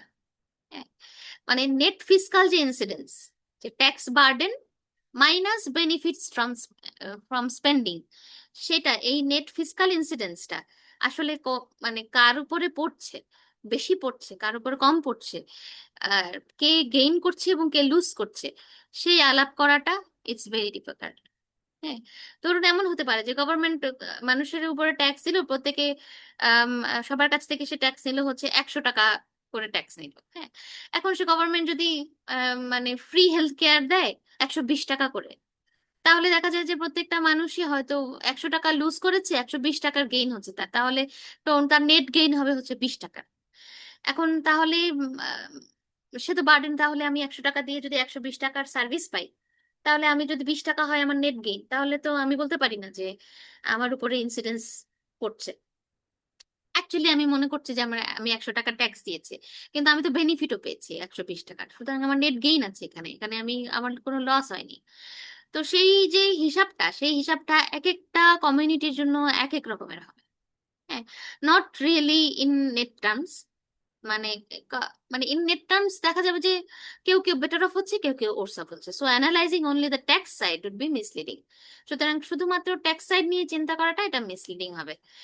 মানে কে কে টাকাটা দিল সেটা নিয়ে আলাপ করে আম, তা শেষ হবে না, আলাপটা শেষ হবে হচ্ছে গভর্নমেন্টের স্পেন্ডিংটা কিভাবে, মানে কার উপরে বেশি খরচ গভর্নমেন্ট করতে পারছে, কে গভর্নমেন্টের ওই পাবলিক এক্সপেন্ডিচার প্রোগ্রাম দিয়ে বেশি উপকৃত হচ্ছে সেটার উপরে।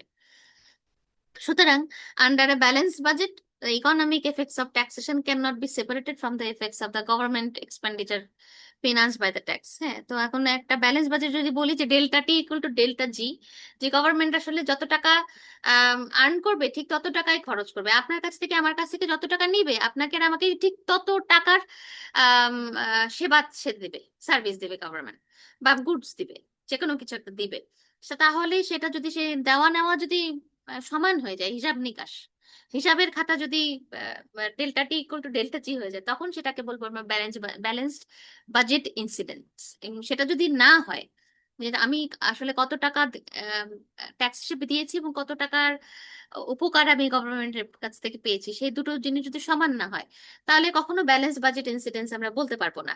এবং ব্যালেন্স বাজেট ইনসিডেন্স আমরা যেহেতু বলতে পারবো না এখন কমপ্লেক্স একটা ট্যাক্স স্ট্রাকচারের মধ্যে, কারণ গভর্নমেন্ট অনেক জায়গা থেকে টাকা ইনকাম করেছে, এবং গভর্নমেন্টের আমি যদি সেবা নিতে যাই, আমি যদি হসপিটাল, সরকারি হসপিটালে বেশি যাই, আমি যদি মেট্রোতে বেশি উঠি, আমি যদি সরকারি ইউনিভার্সিটিতে পড়াশোনা করি, আম, তাহলে তাহলে দেখা যাবে যে ডেফিনেটলি আমি বেশি কনজিউম করছি গভর্নমেন্টের সেই এক্সপেন্ডিচার থেকে। এখন কতটা, এটা এটা খুব কমপ্লেক্স হয়ে যাবে, এবং ইট ইজ এখন এখন আর আমরা বলতে পারবো না definitely maybe I am getting more service or less service than I have contributed to the government. এখন আর ওইটা বলার সুযোগ খুব কমে গেছে।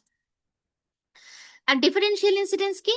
The concept of differential incidence assume that government expenditures are held constant and then compares the distributional effect of substituting one tax for another. এখন আর distribution মানে ডিফারেন্সিয়াল ইনসিডেন্সটা কি?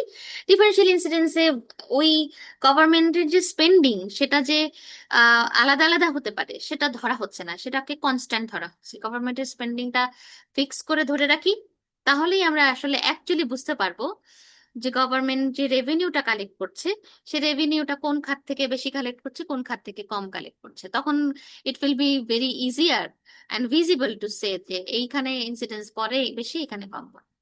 তো যদি ওই ওই গভর্নমেন্টের স্পেন্ডিং এর অ্যাসপেক্টটাকে আমি একটা ব্ল্যাক বক্সের মধ্যে রাখি, শুধুমাত্র গভর্নমেন্টের আর্নিং পার্টটা নিয়ে দেখি, সেটাকে সেই আলোচনাটা হচ্ছে ডিফারেন্সিয়াল ইনসিডেন্স। হ্যাঁ, in other words it compares alternative ways to finance given government expenditure. গভর্নমেন্টের মানে একটা এক্সপেন্ডিচার, তার 100 কোটি টাকার একটা প্রজেক্ট, সে 100 কোটি টাকা সে নানান ভাবে পেতে পারে। সে মানুষের কাছ থেকে দীর্ঘদিন ধরে বছরের পর বছর আমরা ওভারল্যাপিং জেনারেশনাল মডেল দেখবো, সেখানে আমরা দেখবো যে দীর্ঘদিন ধরে মানুষের কাছ থেকে টাকা নিয়ে নিয়ে এসে সেটাকে ফান্ড করতে পারে। সে আইএমএফ থেকে লোনও নিতে পারে, সে ইয়ে থেকে রিজার্ভ থেকে লোন নিতে পারে, নানান ভাবে সে সেটা খরচ করতে পারে। সে কিভাবে করবে? তো তার অল্টারনেটিভ নানান ওয়ে আছে, সেগুলোর মধ্যে কম্প্যারিজন, সেই কম্প্যারিজনটা করাটাকে ডিফারেন্সিয়াল ইনসিডেন্স চিন্তা করা। তো এখানে যদি আমরা দেখি যে মানে এখন এই গভর্নমেন্টের যে এই টাকাটা এই মেট্রো রেল তৈরি করবে, সেজন্য সে লেবার এবং ক্যাপিটাল আরো ফ্যাক্টরস অফ প্রোডাকশন মার্কেট থেকে, প্রাইভেট সেক্টর থেকে নিয়ে এসে সে এমপ্লয় করেছে মেট্রো রেলের জন্য। এখন পিপিএফ হয়ে গেছে জেড প্রাইম। এখন পিপিএফ এর উপরে E1 পয়েন্টটাকে আমরা ধরেছি যে equilibrium point, because we assume that the government is earning that money or generating the revenue from clothing. সেটা যদি না হয়, সে যদি ইনকাম ট্যাক্স দিয়ে করে, ধরুন গভর্নমেন্ট ইনকাম ট্যাক্স দিয়ে এই টাকাটা আর্ন করলো, তাহলে তো আর ক্লোদিং কমে যাবে না। ক্লোদিং আর ফুডের যে রেশিওটা ছিল সেই রেশিওটা দেখা যাবে যে একই থাকবে। নতুন ইকুইলিব্রিয়াম E2 হবে, E1 না। আবার যদি এমন হয় যে গভর্নমেন্ট এই টাকাটা আর্ন করলো ক্লোথিং থেকে না, ফুড থেকে, হ্যাঁ, এডিবল যে সমস্ত পণ্য আছে, গ্রসারি স্টোরের জিনিসপত্রের উপরে, যেগুলো খাওয়ার জিনিস সেগুলোর উপরে ভ্যাট ট্যাক্স এগুলো বাড়িয়ে দিল, তা তাহলে দেখা যাবে যে সেটা E3 হতে পারে the equilibrium point. So there are alternatives and there will be very different incidence for E1 and E2 and E3। তো এখন আমরা যদি ফুডের উপরে ট্যাক্স বসাই, আমরা দেখতে পাবো যে E3 হচ্ছে ইকুইলিব্রিয়াম পয়েন্ট। যদি ক্লোদিং এর উপর ট্যাক্স বসাই, দেখবো E1 ইকুইলিব্রিয়াম পয়েন্ট। আর যদি ইনকাম ট্যাক্সে সেই টাকাটা আর্ন করে গভর্নমেন্ট, তাহলে দেখবো যে E2 is the equilibrium point and the incidence will be very different. And এবং E1 E2 E3 এই ডিফারেন্সিয়াল ইনসিডেন্স হচ্ছে আমরা তখন E1 E2 E3 এর মধ্যে কম্পেয়ার করবো, সেটা হচ্ছে ডিফারেন্সিয়াল ইনসিডেন্স। তো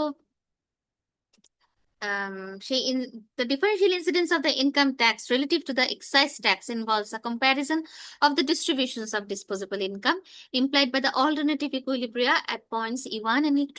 The alternative methods of financing could include more than two taxes. For example, E3 might be the equilibrium under an excise tax on food.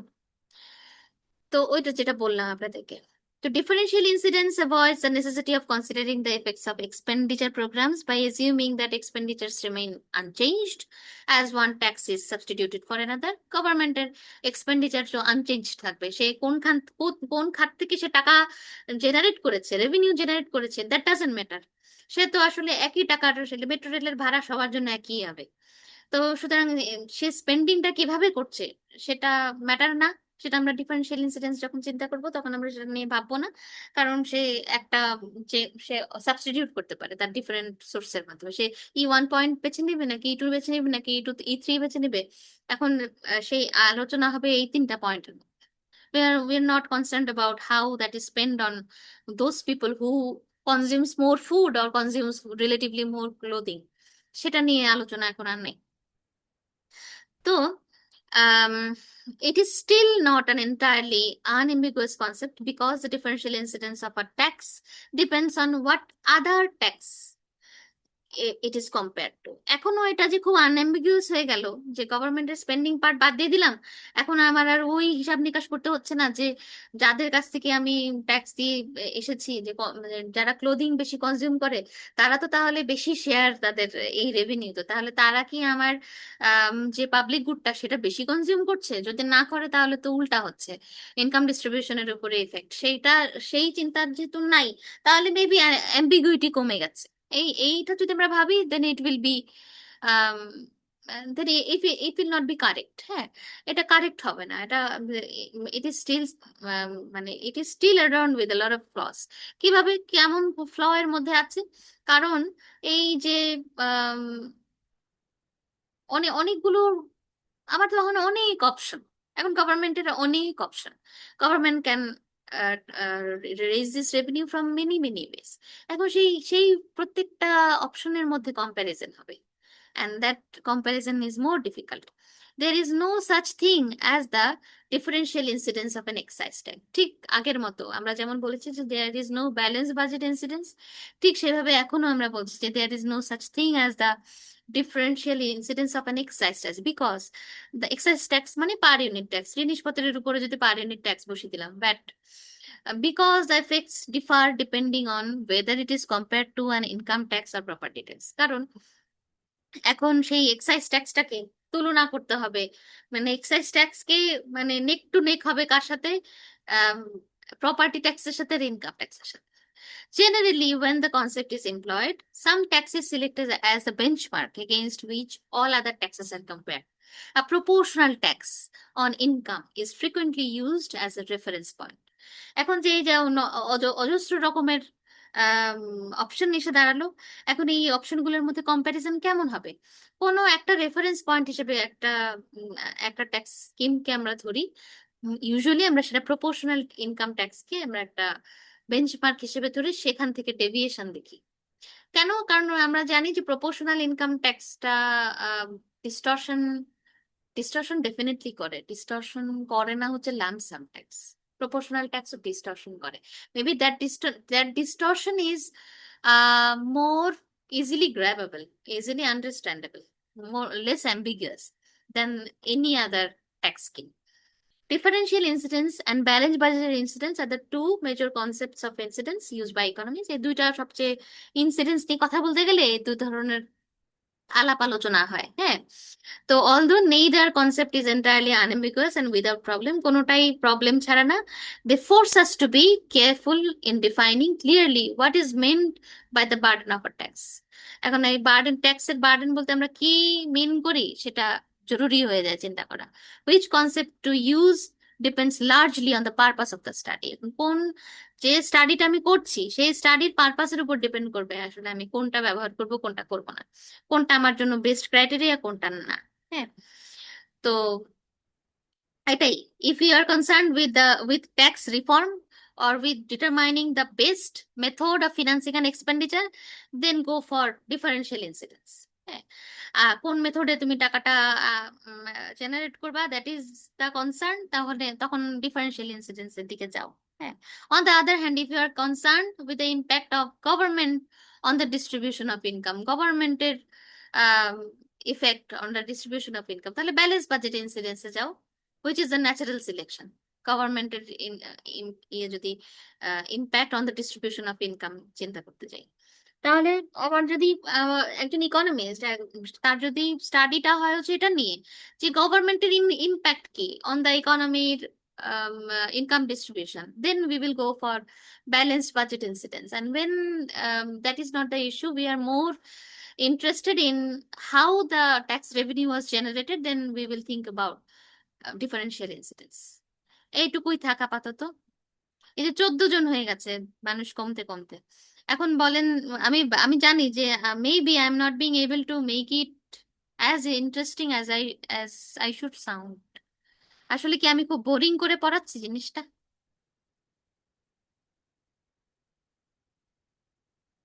এই যে ঘুমায় গেছে ম্যাম অনেকে আসলে বাড়ি চলে গিয়েছে তো ছুটির জন্য, এই জন্য পার্টিসিপেন্টস একটু কম।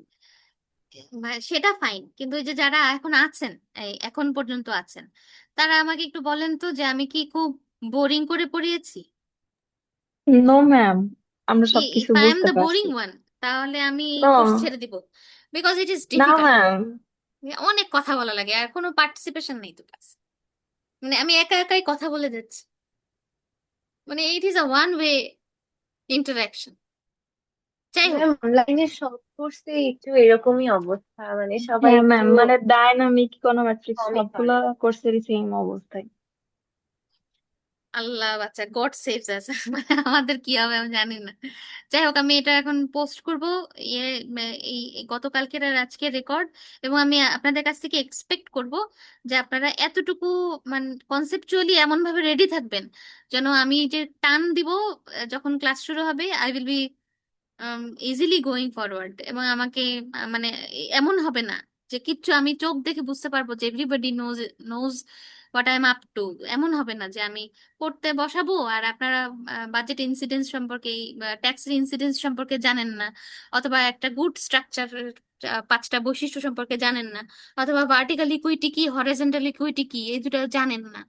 দুইটা মানুষকে একটা ইকোনমির দৃষ্টিকোণ থেকে মানে আইডেন্টিক্যাল বলা যায় কি যায় না সেটা আপনারা জানেন না। এই ধরনের সিচুয়েশনে যেন আমাদের কখনো না পড়তে হয়। হ্যাঁ, কারণ আরেকটা কথা আমি বলে রাখি, এই যে টপিক গুলো, এই যে মানে এই জার্গন গুলা, এই সমস্ত টার্মিনোলজি যেগুলো আমরা পাবলিক ইকোনমিক্সে পড়ি, এগুলা আমাদেরকে ফেস করতে হয় বাই বাই বিভিন্ন চাকরির পরীক্ষায়। হ্যাঁ, সুতরাং এগুলো আমাদের খুব জানতে হবে, শুধু চাকরির পরীক্ষা না, এই অনার্স এর ভাইবা, মাস্টার্স এর ভাইবা, তারপরে বিভিন্ন স্কলারশিপের ভাইবা, এগুলা খুব জিজ্ঞেস করে। So we should be aware of this jargons. আমাদের এগুলা মানে পাবলিক ইকোনমিক্স হচ্ছে সেই কোর্সটা, পাবলিক ইকোনমিক্স সবচেয়ে বেশি, আর ইন্টারন্যাশনাল ট্রেড, এই দুইটা জিনিস। ইন্টারন্যাশনাল ট্রেডও কম লাগে, পাবলিক ইকোনমিক্স সবচেয়ে বেশি লাগে। চাকরি বাকরি করলে, দেশের মধ্যে থাকলে, public economics is more important than anything. হ্যাঁ, তো সবচেয়ে বেশি লাগে। Okay, bye, Eid ma'am, Mubarak. হ্যাঁ বলুন। ম্যাম আমাদের যে বই থেকে যে পাঠটুকু পড়ানো হয়েছে ওটার পেজ নাম্বার বা ডিটেলস একটু গুগল হ্যাঁ, ক্লাসরুমে আমি যদি দিয়ে আপনাদেরকে দিতেন তাহলে। এই এই মানে এই টপিকগুলো, এই বই থেকে, ব্রাউনিং এর বই থেকে কতটুকু কতটুকু কি পড়াবো সেটা আমি লিখে দিচ্ছি। ম্যাম ট্যাক্সের পার্টটুকু কি আমাদের পিডিএফ আগে শেয়ার করা পসিবল? ট্যাক্সের পার্টের পিডিএফ মানে আলাদা করে?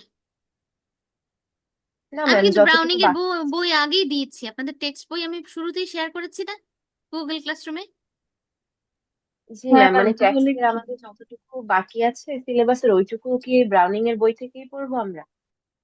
মোস্টলি, মোস্টলি আমি বলি আপনাদেরকে, যে এই এই যে ব্রাউনিং এর বইয়ের চ্যাপ্টার 10, হ্যাঁ, চ্যাপ্টার 10 আমরা শুরু থেকে শুরু করেছি, এবং চ্যাপ্টার 10 একদম পেজ নাম্বারও বলছি, 273। হ্যাঁ, 273 পেজ নাম্বার থেকে আজকে আমরা 276 পেজ পর্যন্ত দেখি, ইনসিডেন্স অফ এক্সাইজ ট্যাক্স। এটা না আমরা পড়বো। হ্যাঁ, এবং এটা খুব সহজ, এটা পড়াতে খুব সময়ও লাগবে না। আর এবং ক্লাস হলে না, ক্লাসে আরো তাড়াতাড়ি যাওয়া যায়। বই দেখে দেখে পড়ালে অনেক বেশি কথা বলা লাগে, ক্লাস হলে আরো আরো তাড়াতাড়ি সামনে মুভ করা যায়। তো incidence of elasticity on supply of demand, এখানে এই জিনিসটা পড়াবো, এখানে আমি পিগুভিয়ান ট্যাক্সটাও আরেকবার একটু রিভিউ করে আসবো। তো আমাদের একটা নেক্সট ক্লাসে আমরা, এরপরে আমাদের পুজো বন্ধের পরে প্রথম যেদিন ক্লাস হবে সেদিন আমরা এগুলো পড়বো। আচ্ছা, বন্ধের পরে প্রথম যেদিন ক্লাস হবে সেটা হচ্ছে কোনো একটা সোমবার। তো সেই যে সোমবারটায় আমরা ক্লাস করব, আমি আপনাদেরকে আগেই বলে রাখি, সেই সপ্তাহে প্রথম সপ্তাহের যে বৃহস্পতিবার, সেদিন আমরা ইন কোর্স দিব। এটা যেন মাথায় থাকে। এটা নটচর হলে আমাদের জন্য খুব ডিফিকাল্ট হয়ে যাবে, মানে পিএল এর আগে সব শেষ করা, আর পিএল এর মধ্যে পরীক্ষা টরীক্ষা নেওয়া যায় না, এটা আমাদের নিষেধ করা আছে, এটা আমরা পারবো না।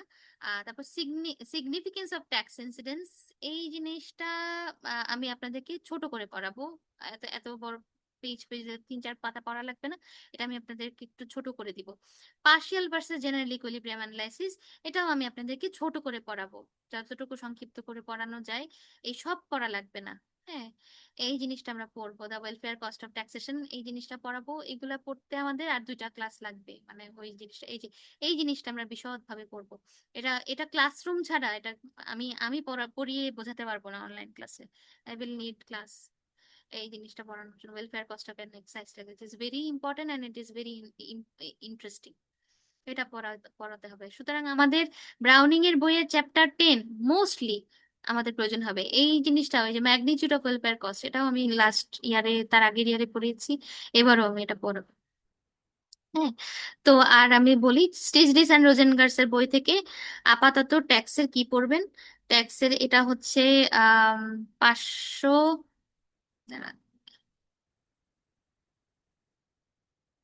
চ্যাপ্টার নাম্বারটা একটু দেখি, 17 নাম্বার চ্যাপ্টার। হ্যাঁ।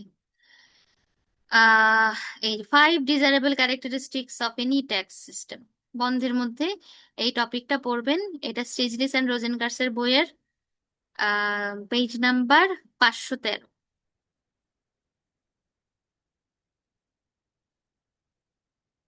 এইখান থেকে আমরা পড়তে শুরু করবো। 511, 511 নাম্বার পাতা। তাহলে এইটুকু আমাদের ছুটির পড়া। আর যদি কারো সময় থাকে এবং আন্তরিক হন, তাহলে ব্রাউনিং এর বইয়ের চ্যাপ্টার 10টা পুরো একটাবার রিভিশন দিবেন। একটাবার পড়ো, এগুলো সব কঠিন কঠিন কথা দেখলেও, কঠিন, খুব কঠিন টার্মিনোলজি, কঠিন ভাষা, কঠিন কঠিন সিম্বল, কিন্তু যদি 2বার 3বার 4বার 5বার রিডিং দেওয়া হয়, তখন না ওটাও সহজ হয়ে যায়। একটা পর্যায়ে human brain is very poor in not understanding things. আমরা একটা সময় না একটা সময় বুঝি, সবই বুঝতে পারি। তো সেই জন্য ক্লাস না হলেও, যেহেতু ক্লাস হওয়ার, আপনারা পড়তে মানে নিলে পড়তে পারেন, সেরকম একটা সুযোগ আছে। আমি শেষের দিকে, বন্ধের শেষের দিকে আমি আমার চেয়ারপারসনের সাথে কথা বলবো, যদি উনি রাজি হন তাহলে আমি অনলাইনে 1-2টা ক্লাস নিতেও পারি। তো, মানে বাজেট ফিনান্সিং পড়াতে যেমন ক্লাস লাগে না, বাজেট ফিনান্সিং অনলাইনে পড়ে ফেলা যায়। যদি 2টা অনলাইন ক্লাস নেওয়া যায়, তাহলে হয়তো ওই যে বাজেট ফিনান্স পড়ে ফেলতে পারো, ডেফিসিট বাজেট পড়ানো যাবে। তো এতটুকুই থাকলো আপনাদের সাথে। আমার দেখা হবে ঈদের পরে। খুব ভালো থাকুন। ঈদ মোবারক। ঈদ মুবারক এই ম্যাম। তো